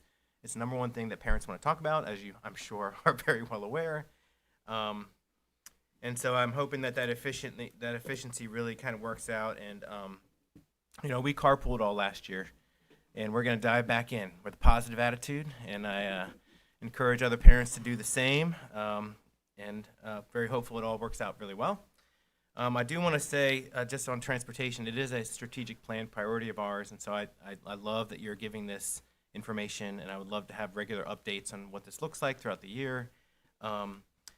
Just kind of as a point of emphasis, it's an extremely tough problem to crack, as we know. It's a very tough problem to crack. To my mind, there's always been like a 3 steps to actually getting there, and number 1 is actually fixing the problem, which is a big issue. It's route efficiency plus bus drivers, basically. So route efficiency, that's great. More bus drivers gets us to fix the problem. The second issue then is convincing parents like myself and a lot of other parents that you've made improvements on the problem and they can get their kids back on the bus. And so that's another nut to crack. And then finally, if ridership does increase, making sure that we don't fall back to where we were in the past. So I just want to kind of congratulate your team on the efficiency, and I'm looking forward to further updates. And the other question I did have was route times. Does the system give you any kind of updates as far as average route times, and is that something that we could be updated on as a board as we go through? Route times vary. In more rural areas, route times are of course longer because you're maximizing capacity on buses. In densely populated areas, those route times are shorter. I would reiterate that one of the things that is allowing his team to see those efficiencies, and as Mr. Johnson said, looking at that route and saying, oh, I'm pleased with the amount of time it's going to take. What has allowed that to happen and to shorten the routes is that we have created group stops. Parents have got to be willing to help us with those group stops. We had parents last year who said, we've always had door-to-door service. As you know, especially in neighborhoods, if you go door to door, it takes a tremendous amount of time. You think, oh, it's just one kid, but it's at least 3 minutes to stop safely, put your arm out, let the kid come on, then have the kid find a seat, and then put the arm back in. And so we really need our parents and our community to help us out and understand that we can't give the pre-COVID service of door to door and have a route time and a ride time that is acceptable. If we go door to door in densely populated areas, then you're looking at route times that are 2 hours one way, and that's just not acceptable for kids to be on the bus if we can help it. So these efficiencies are created by those combined stops. And, we're reminding our drivers. We have lots of drivers who've been with us for years and years, and it's hard for them to say no to parents, especially on routes that they've had, and had those parents years and years. But we just ask that our parents help us out with that and understand that those group stops is what's going to enable us to provide service this year to everyone in a good amount of time. Thank you, Ms. Purvis. That's Thank you. amazing. Very impressive. Sorry, I have a couple Mr. things. Hensley? Yeah. Okay. So first of all, I agree with Steve that 100% this is not a fire and forget thing. It would be nice to get updates. And I'm not sure what the previous software collected, but if there's some metrics that we could compare, length of routes from last year to this year, just please update us, maybe Sure. quarterly, because this is important. As you all know, training and leadership makes a difference, right? And the amount of time that you and your team have put into training on the new software and selecting the new software, and I am hopeful that it's going to make a big difference this year. A couple things. One is I would like to see, and maybe this is in the form of a letter that the school board sends. To the district attorney and law enforcement. I would have hoped that our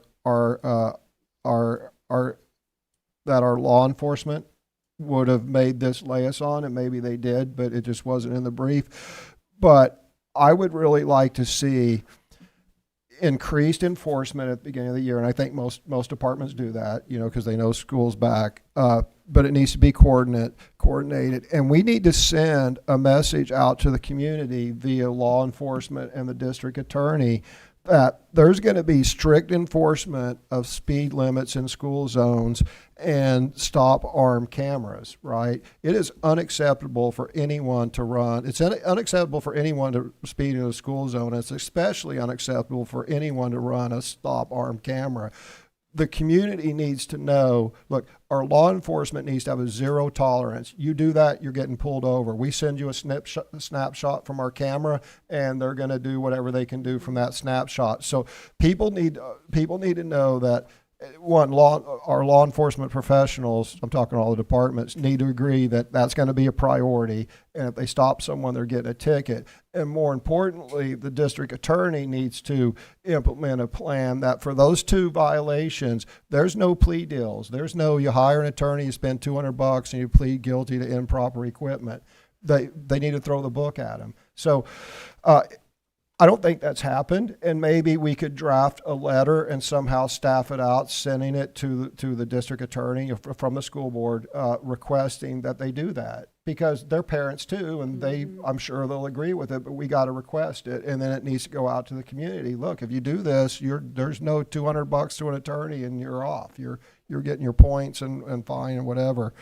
The other thing I didn't see is, and I don't think it's too late for this to happen at the, chief to chief level, is especially the first week. It's like no one's ever driven their kid to school before. It's a mess.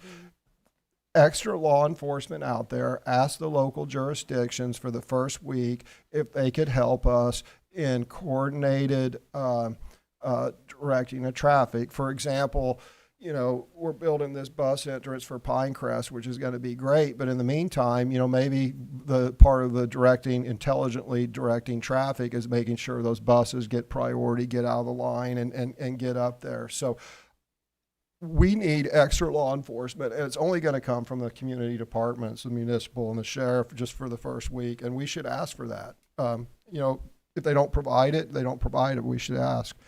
And then finally, my comments are about the more innovative high school.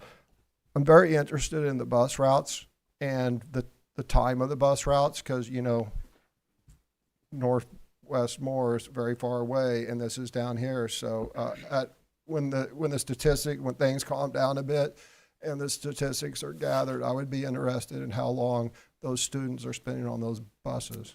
I will tell you, and I can't give you the specifics, I can bring that back to you, but the bus that handles the students from the north has a smaller drive time, a shorter ride time than a lot of buses that carry at full capacity. Yeah, because there's fewer stops. Yes, there's fewer stops, there's fewer children, so we're able to make that run from the northern end down here in a shorter amount of time than most of our buses are running. So are they gonna have a short bus? Or are they going to have a full? So then it becomes a capacity. Do we have smaller buses?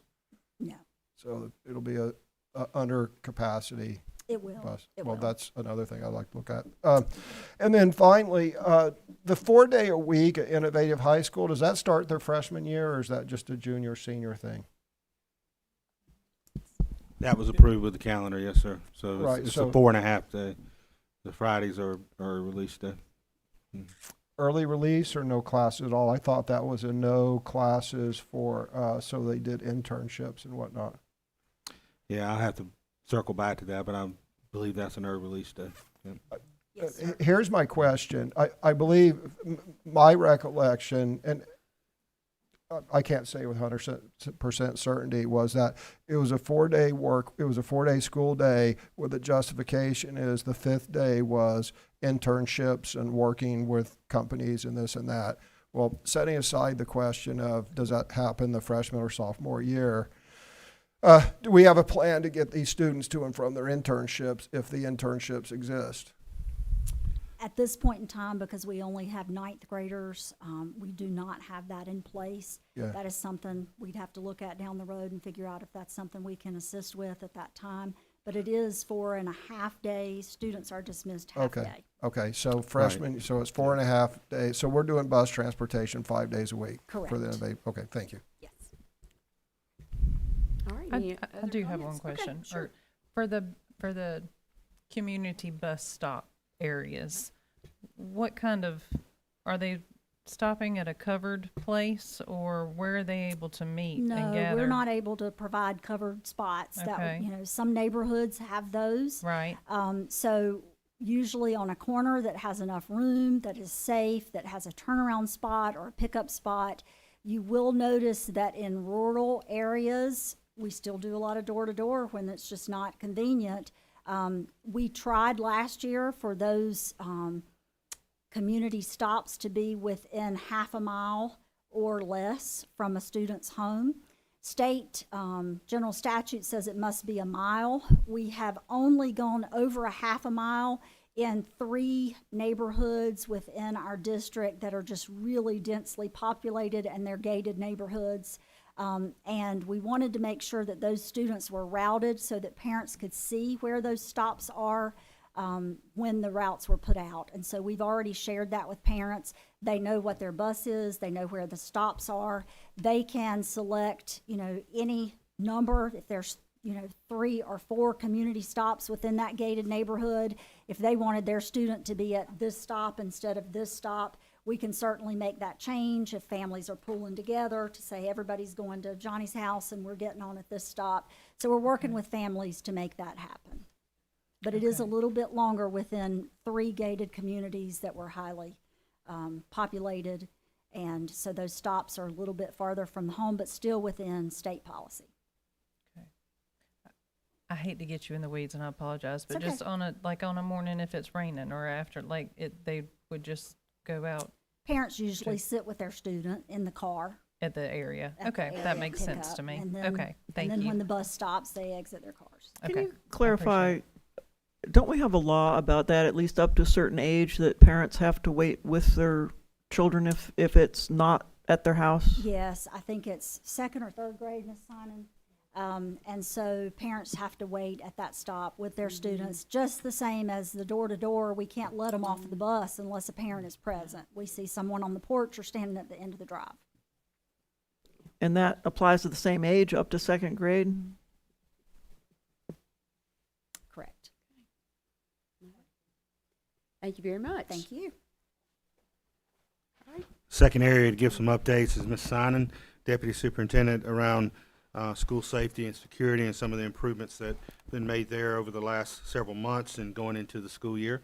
So I'll turn it right over to Deputy Superintendent Ms. Sinan. Thank you. I've got Kent sitting right here with me, because when we're talking about technology, he can speak to it a lot better than most people.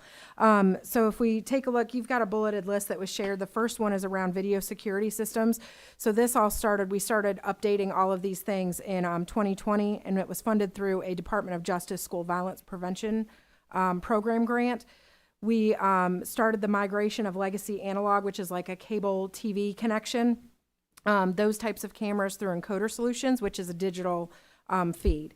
The new digital cameras were installed at all schools. This was done using a phased approach, and we did that as funding permitted.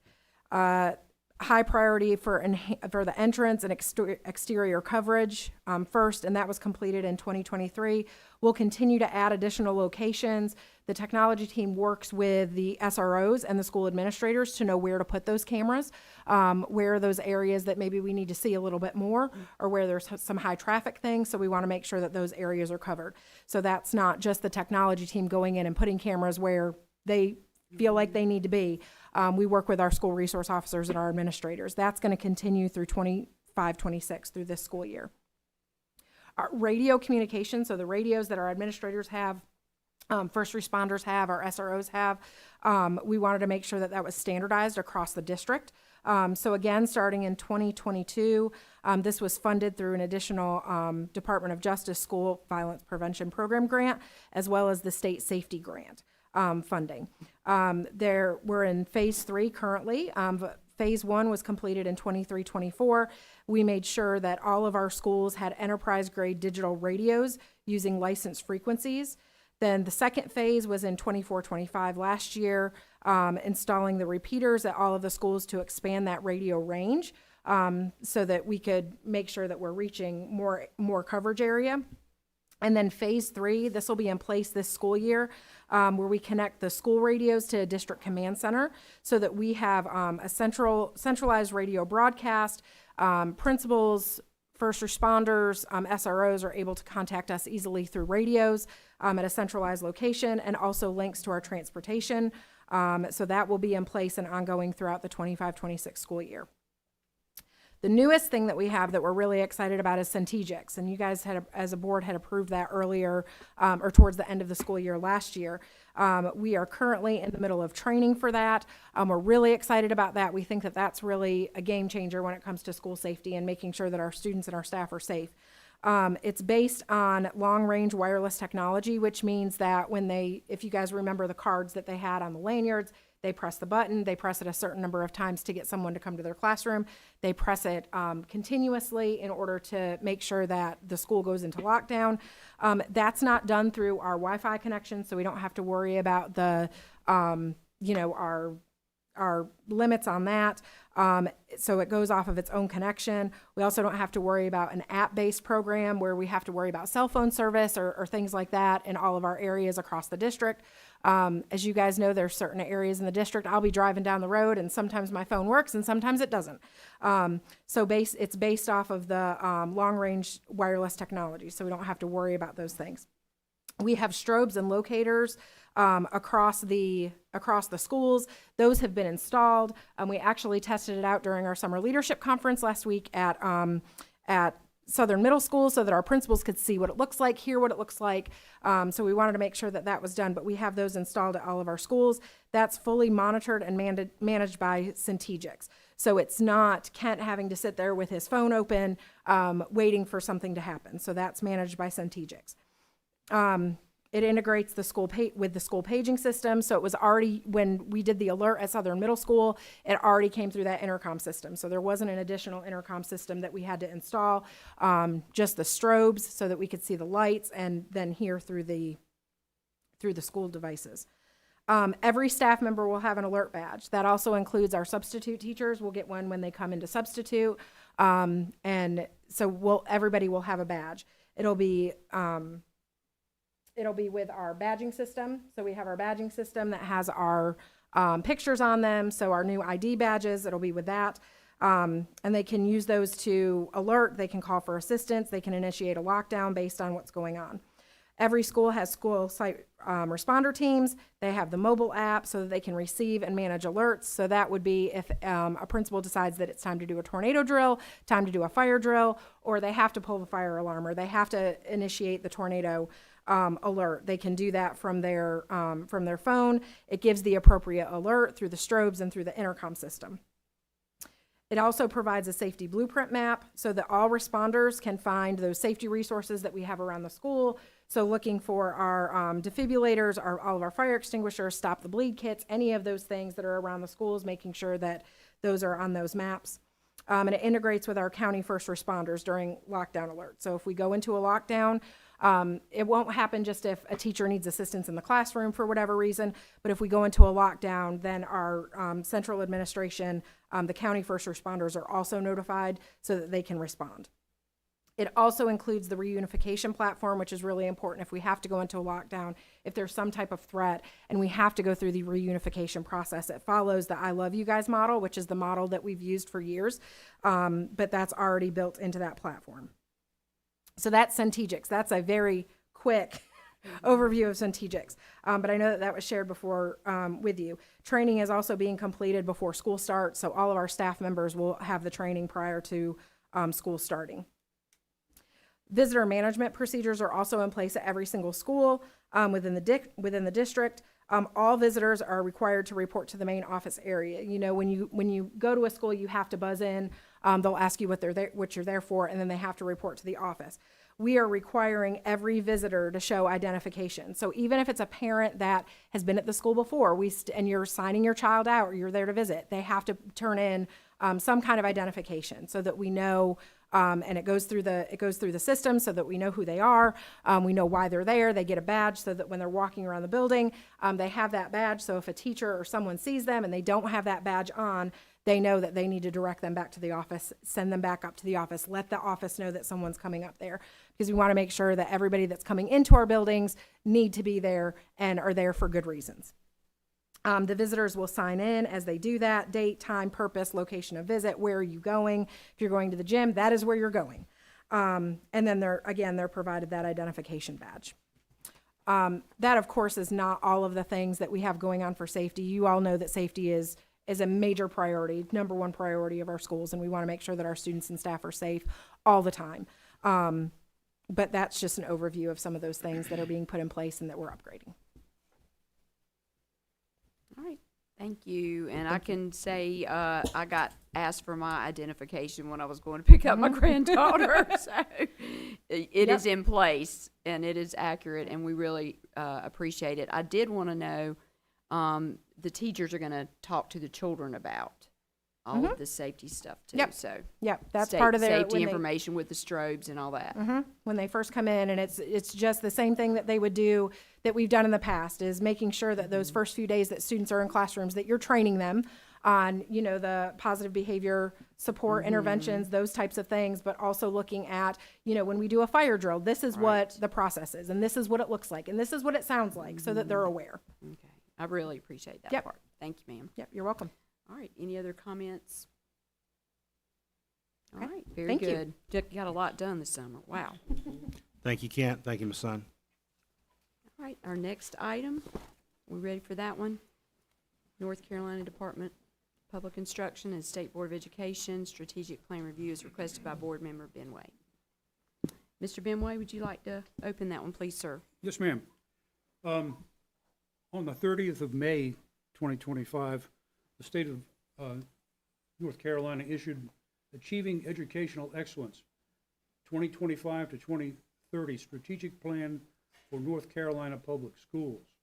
This sort of came out of nowhere, came out of from below the horizon, and has been out there for a couple of months. Not certain what kind of inputs were expected for this project, but this is a pretty important document, although I consider it to be an unserious document. This is supposed to be finalized at the end of this month, and I don't think we've had the opportunity to provide any substantive inputs or even to review it as a board. There tends to be an awful lot of implied tasks, I think, for districts, but we don't know what those are right now, and I think we need to get a handle on that and perhaps try to get this extended, this final document extended, so we can make it useful. As it stands right now, it's a 28-page compendium of pet projects without a concept, without a unifying concept to tie them together. So we're as a district, we're tasked with turning chicken scat into chicken salad, basically, with this document. Okay. I'll turn it over to Dr. And Dr. Lockwood. Locklear, you help me. This is part of a, you know, just like we rewrote our strategic plan when a new state superintendent is elected, he or she would write a new strategic plan. But I'm going to lean on Dr. Locklear to help me with the process. That's correct. When Mo Green won election as the state superintendent, he began working on this, and I believe he did a statewide tour and input gathering sessions and online called Mo Wants to Know. And I think that was all part of him building this in collaboration with the State Board of Education. And the State Board of Education did approve this last week at their State Board of Education meeting.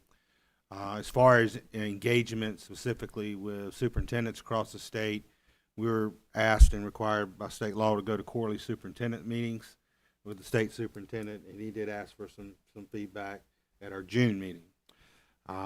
Your point about implied task, I think, was loud and clear from the superintendents as well. What specifically does this mean, and what are we not going to do if we're going to be asked to do this? You know, the other observations I had from it, I think in a broad way, there is some alignment with the board's strategic priorities, our board, Moore County Board of Education's strategic priorities, and some of the things in there. But that's kind of the process as I understand it, and my engagement as superintendent in it was just at that one meeting. But it has been approved, but it doesn't prohibit you as a board to have further discussions and then to share feedback with the state board and with Mr. Green, if you saw fit. And and I have to admit, they did reach out to board chairs and vice chairs, and Shannon and I did look at it, but unfortunately, I was not able to provide any feedback. It seems to be implied in this effort is to have kind of a unified approach across North Carolina, certainly accounting for individual district massaging its own bailiwick, but we don't have a philosophy for teaching and learning in North Carolina via this document. And if it's a strategic document, it needs to have that. We need some first principles of teaching and learning. Perhaps we can help them do that, but it seems to me they ought to have gotten that right from the beginning. I don't know what we do with this document. Right. As a board. I would say, Mr. Benway, though, that if you wanted to provide feedback, if you want to provide feedback, I'm sure that they would still be open to it. Because it's still a draft. I know it's approved, but I know that they're open. So okay, how do we intend to implement, if we can call this guidance, and I wouldn't call it guidance, but if we intend to implement this, how are we going to go about planning to do that and produce a plan to support this strategy? That's a good question, because we just approved our strategic plan. We're out of sequence, aren't we? And so we are ready to move forward with our strategic plan. And at this time, I don't recommend going back. I do notice some similarities. I can't speak on it right now, but I'd be willing to, if we do want to have that as an item on our work session coming up, we could provide feedback and send it to, our state superintendent. But we have our strategic plan. So this really doesn't mean anything. This is just for show. it's really the work of the State Board of Education and the Department of Public Instruction trying to manage and facilitate our public school districts. And yes, we do read it and look at it, but we write our own strategic plan. I understand. And it should be derivative of the central guidance. So, and okay. So I just Except- we need to take a position on this and produce a document by the district to Mo Green. So would you like for me to add it to our work session? Yes, go ahead. Okay, any other comments or suggestions? Well, I think what Ken is voicing is long-held frustrations of teachers and educators for many, many years. I concur that these documents are often too broad, and it typically, and Dr. Locklear can correct me if I'm wrong, typically what happens through this process is once they figure out their actions, the devil is in the details, and I guess you could say the mandates also from the General Assembly, and that's when we would be responding in reference to our own strategic plan and our own local priorities, how we are going to handle that. I personally have been frustrated for many, many years. Every 4 years, this is not a new thing.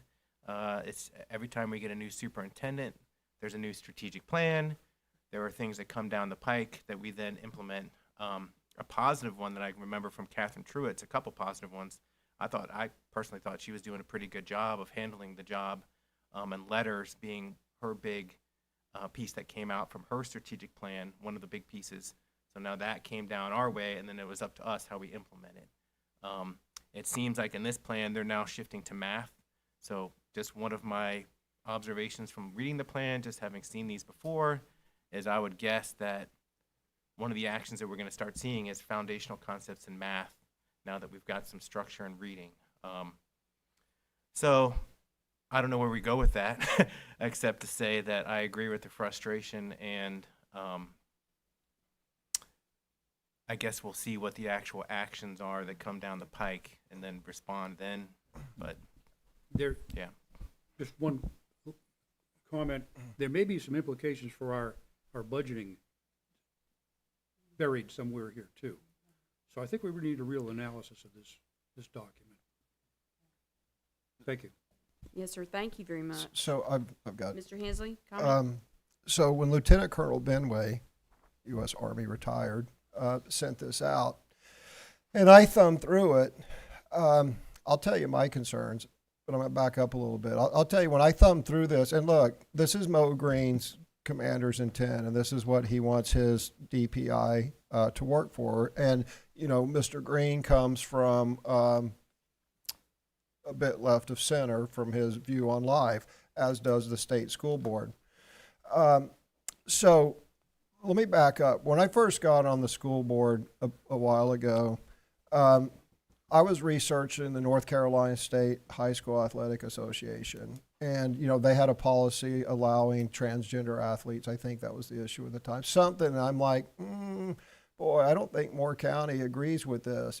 And I kept asking, who, and then I realized that I think each district had reps via region to the North Carolina High School Athletic Association. I kept asking the central office, you know, hey, who's our rep to, and no one would ever answer the question. I'm like, who's our rep and what are they saying when they go to these meetings? Right? So I'm not saying this is the case. I think, you know, the superintendent made it clear that, you know, it came up in a superintendent's meeting. But here's the important point. We have a strategic plan that we adopted that we believe is correct for Moore County, right? And everybody from Moore County schools, when they go to a committee to participate in a committee, whether it's the High School Athletic Association, whether it's something the DPI puts on, whether it's the food, I don't care what it is, right? They need to be representing what our strategic plan says, you know, not go, and I'm not saying anyone's doing this, but we just got to make sure that, you know, to the extent, and there's some good stuff in here, but there's some other stuff like promote inclusive screening tools, training and policy shifts to reduce disproportionality in EC and AIG identification. There are some things in here that we specifically rejected when we rejected the failed strategic plan 4 years ago. There are things that we intentionally rejected. I'm not saying there's some stuff in there that, you know, if you read between the lines.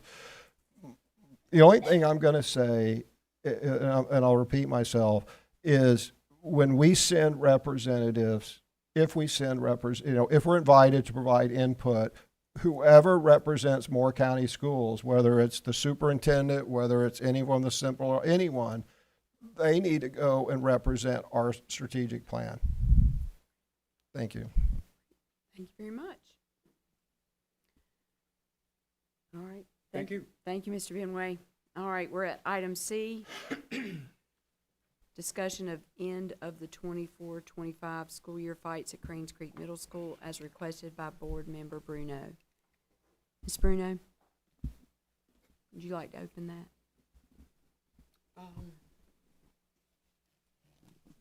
Yes, I had heard a great deal about the happenings at Cranes Creek during the last 2 weeks of school.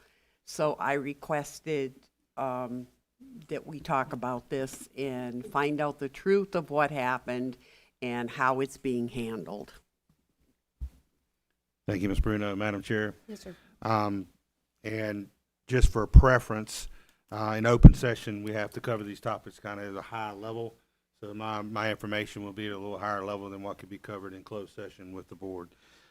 Cranes Creek Middle School did have 7 fights in the month of May. Those occurred between May 15th and May 21st. 3 occurred on the 19th, 2 on the 21st. 6 of the 7 fights connected to events that were going on in the community. For context, in the entire school year, Cranes Creek had 25 fights. In each of these situations, they involved 2 students, so it was just a single incident of fighting. It wasn't multiple students. It wasn't a riot. It wasn't anything of that nature. It involved 2 students. In each of those situations, these students, in almost all those situations, received the most severe short-term suspension, which is 10 days. And so in most of those situations, they received the most severe short-term disciplinary consequence for fighting. Most of these situations occurred either first thing coming into the school building in the morning or during transition. So 6 of those 7 instances happened in that way. During this time, Chief Hardy, as well as the school police officer who's assigned there, did request at 2 different points.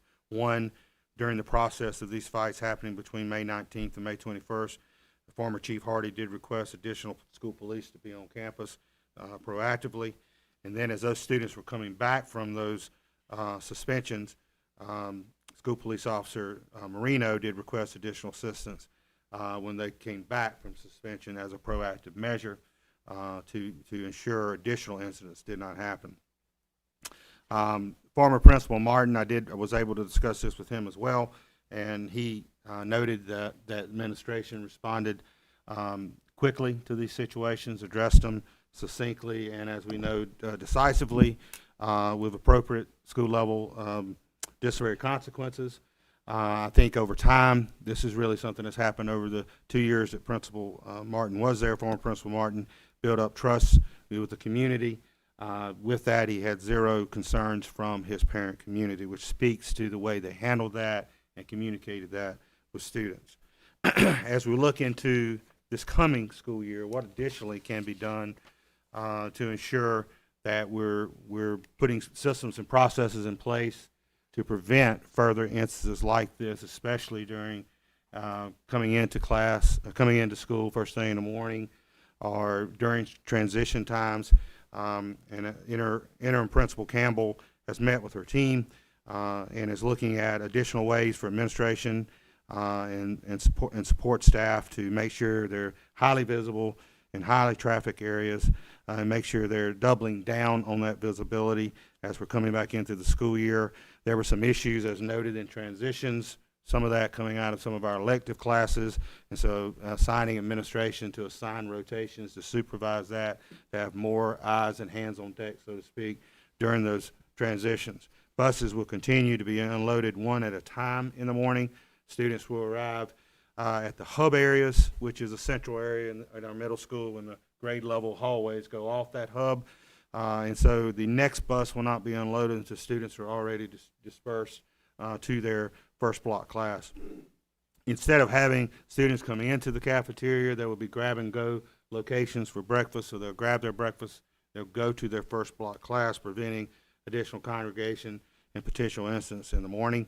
They're also going to be using what they're calling a smart pass system to account for any students leaving the classroom during instructional time, so there's assurance of knowing exactly who that is and exactly how long they're out of class. Additionally, there will be a doubling down on the expectation and increased accountability for staff to be outside their classroom during hallway transitions to ensure safe transitions and safe and orderly transitions throughout the school year. And so certainly appreciate the planning that's going into that, and appreciate the support of our school police. As always, it's our expectation in every school across Moore County that we have a high expectation for school behavior and discipline in our schools. We don't have safety and security and well-disciplined students. As you've heard me say many times, learning cannot take place. And so we have a very high expectation of that. We re-emphasized that with our school district leadership last week at our school leadership conference. We'll continue to emphasize that with our students. I called them schoolhouse chats, but each of our school administrations will be having those chats with our students when they come in. We'll be communicating with our parents about what our expectations are as well. You think about that with over 13,000 students, the great majority of our students behave as expected. And sometimes students make mistakes, and there's consequences to those mistakes. And of course, our desired outcome is that they learn from them. So I appreciate Cranes Creek administration looking at this and looking at how we can improve and do all we can to ensure a safe and orderly environment at the beginning of this school year. Happy to answer any additional questions.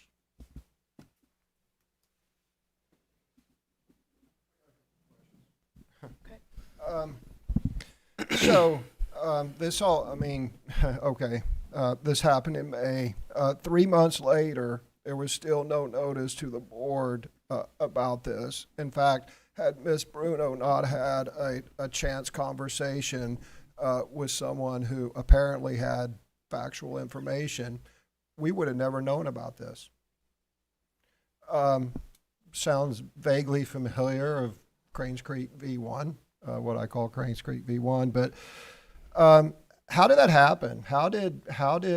Why was there no notification of the school board? Well, there was no intentional effort to cover this up and not share. I think evidence would show, the facts would show that while I've been superintendent, I've made every effort to ensure the school board is not surprised by information. This is a situation where that did not connect with me to give the school board a heads up that these incidents that happened over these number of days. I take responsibility for that. Yeah. But I would say that over the almost three and a half going on 4 years that I've been superintendent, I think and my staff have made every effort to make sure we're not surprising the school board, and you have good information about incidents that may occur in our schools. Yeah, it seems that there was some, there discipline reports were filled out because there was discipline, right? And those were filed somehow.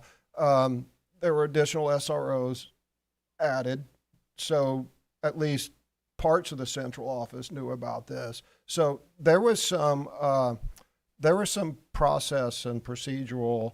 There was some structural failure here that it didn't reach you, is kind of my point, right? Because obviously pockets in the central office were aware of it, and for whatever reason, it didn't reach you. I just throw out that there was some sort of structural failure.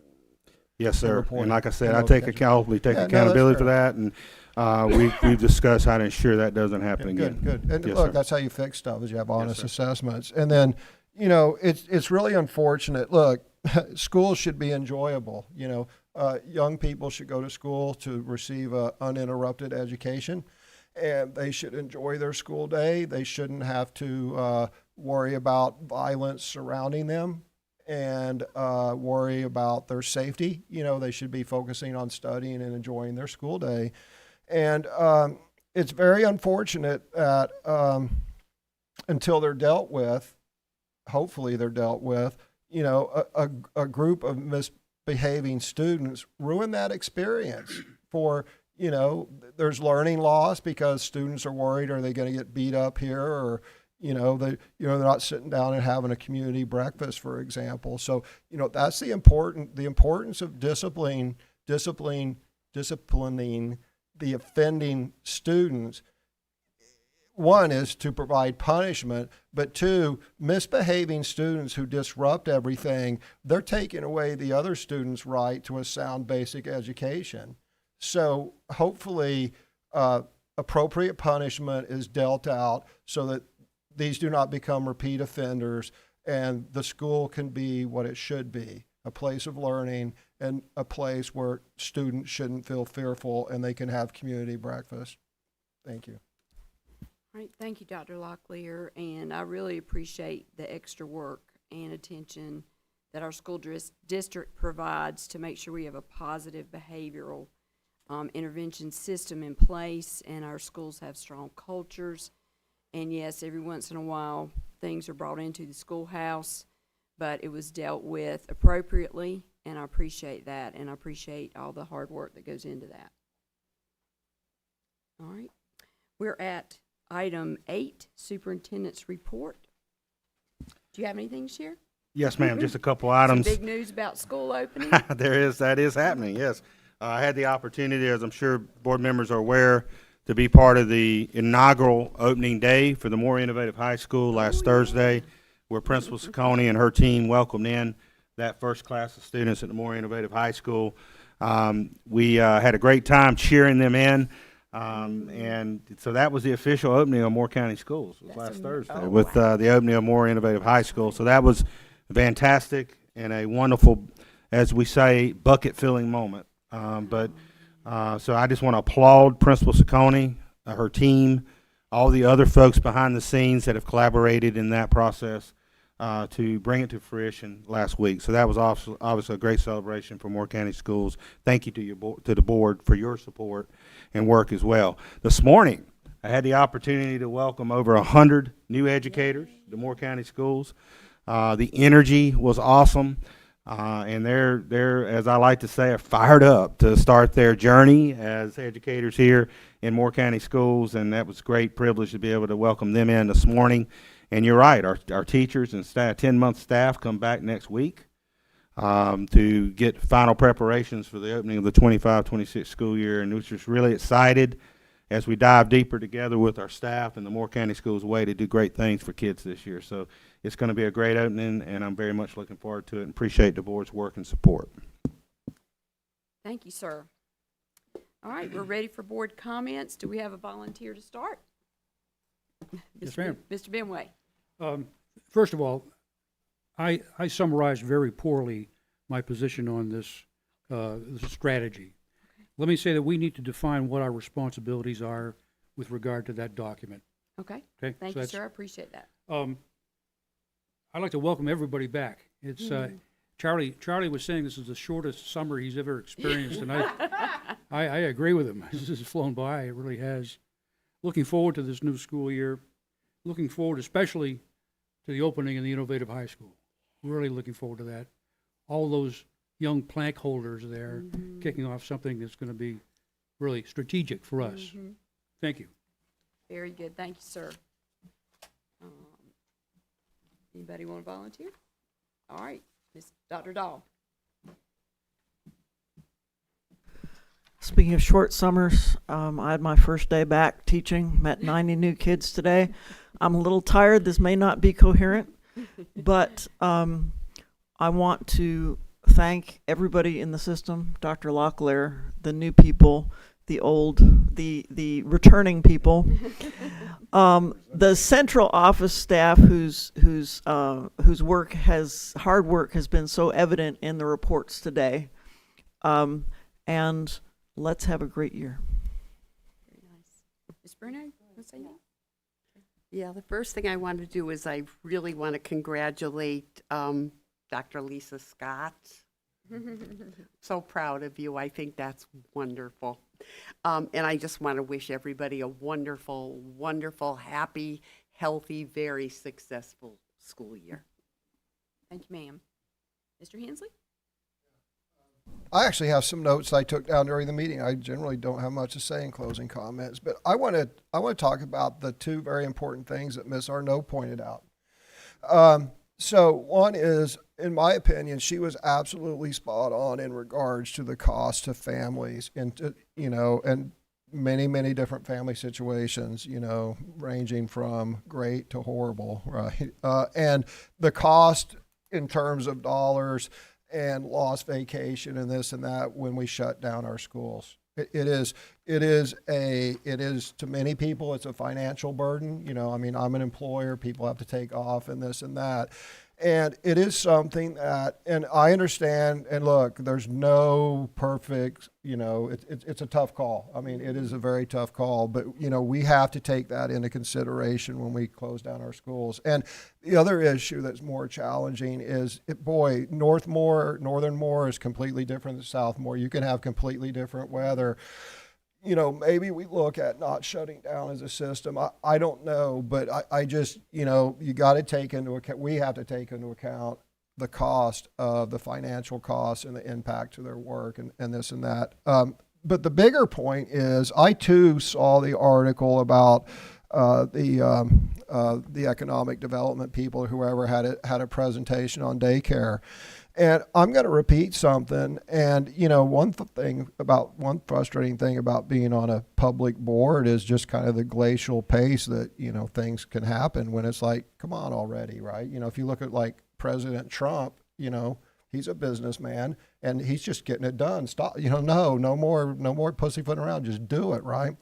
And I have long thought, and we talked about this in our strategic plan, I have long thought and advocated that Moore County schools can and should use our excess classroom capacity at all of our schools. All of our schools. It's not an optional thing for schools. We have a centralized plan and we execute it. We use excess capacity at our schools because we're in the education business, and we use that to help address the child care shortage in Moore County.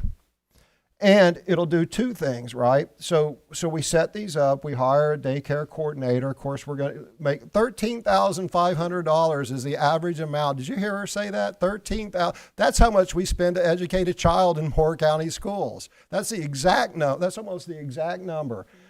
$13,500 is what people pay for daycare. That is absolutely ridiculous. But the point is, we could use our excess capacity to establish daycare, and it will do two things, right? 13, that's unbelievable. Anyway, one is it'll help alleviate the daycare throughout all of Moore County because we have excess capacity in our northern schools. We have excess capacity in our, I know it doesn't feel like it because our high schools are, filled to the brim, but we have excess capacity in almost all of our elementary schools. So we can do that, and we can do it at a profit so the program pays for itself, and it would probably be half the going rate or 3/4 of the going rate. So we can save the public, we can help be part of the solution. We can save the public money. It'll help drive down costs because if we're cheaper, the commercial places can't charge $13,500. That's crazy.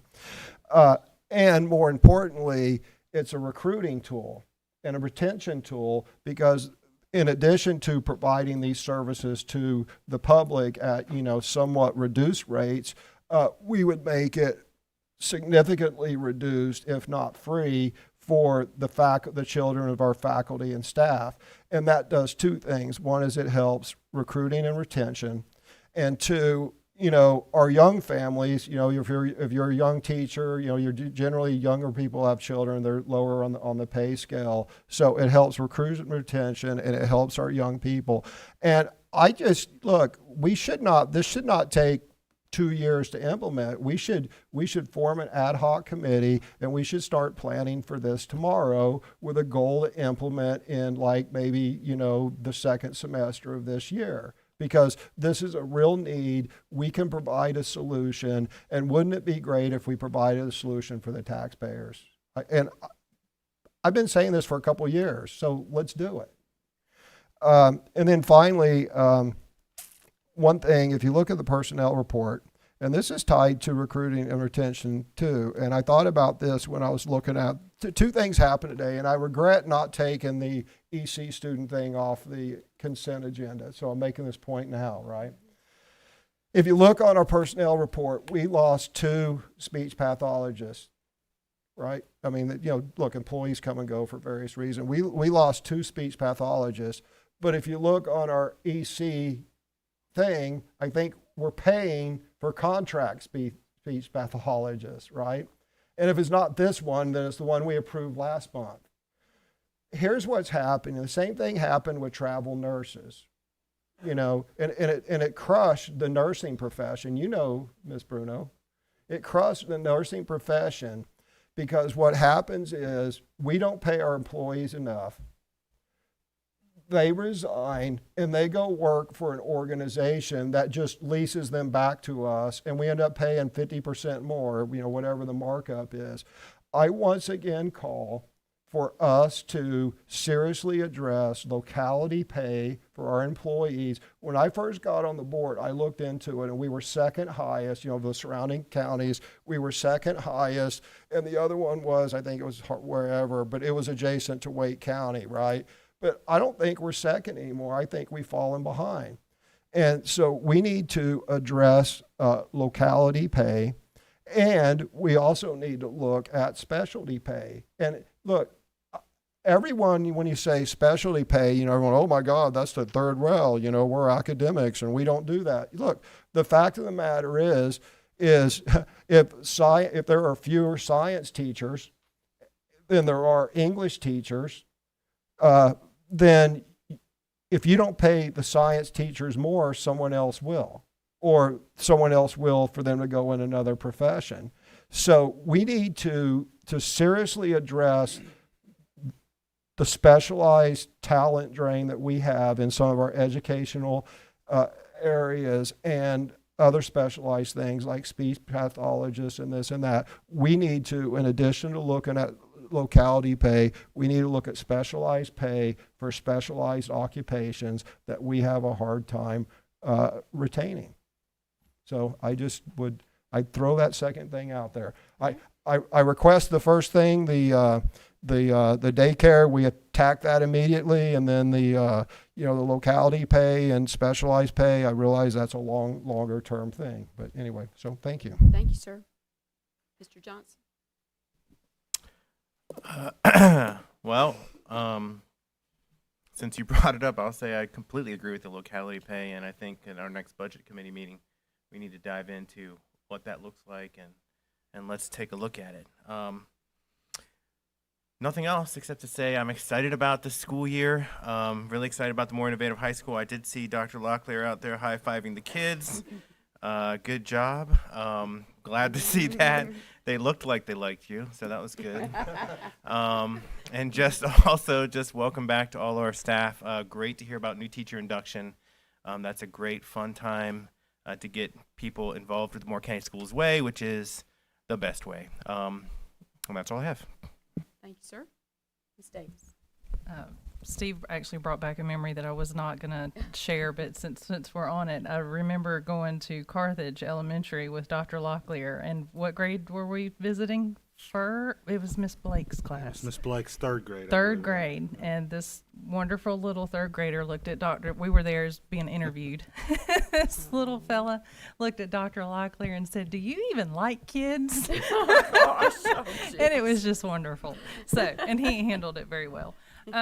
Actually, my comment this evening is going to be directed to Mr. and Mrs. Lasapio, who are here this evening. Back in July, you came and you spoke, and you said that I had said something, and I disagreed heartily with you that I had not made a comment about a teacher and sitting across the table from her and crying, which I honestly at that time did not recall saying or doing. But I was wrong about that. And I although we can disagree and agree to disagree, I do want to be trustworthy. It's very important to me that I maintain the trust of people. So my apologies for not earning your trust in that regard. And again, we can continue to agree to disagree if we want to, but I want you to, and everybody, to be able to trust me and Moore County Schools. We're not perfect. I'm not perfect. Nobody. There was only one person ever perfect in this world. But Moore County Schools is a trustworthy place to bring your children. It's a trustworthy place to work. And it's a trustworthy place to be proud to be on the school board.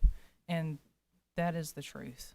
No matter how it's painted, we have the most wonderful people. We are so blessed, and I'm so excited to see what a blessing this next school year will be, because I believe that we are ready for the absolute best that there is in all of the state. And I mean that. So, okay, that was my comments. Thank you very much. All right, I'll close with my comments tonight. Thank you to our board members, staff, guest speakers for a really great meeting tonight. Congratulations again to the employees, our students, our new school administrators who were recognized tonight. Thank you to the staff for leading us in the pledge and inspiration. There is no doubt that Moore County Schools is the best choice for education for the children of Moore County, and we are the best because of the work of each of our school administrators, our teachers, staff, parents, community members, and everyone who invests in Moore County Schools. We are the best because of the work of our students themselves, because they shine brightly and work hard to achieve their goals. So my fellow board members and I applaud each of you. I want you to know how thankful we are for each of our employees, for everyone in the community that supports us, and I want to give you a call to action that as we begin our mission that's in our strategic plan, Moore County Schools will graduate students with the skills, knowledge, character, critical thinking, and education needed to become proud and successful citizens. As we begin this year, make it joyful, full of learning, compassion, and care. And thank you for all you're doing, and know that your Board of Education is here to support you all. Have a great year. Have a great school year. We're getting ready to get started. We are at adjournment. Do we have a motion to adjourn? Do we have a second? Second. All in favor, say aye. Aye. Have a great evening. Drive safely.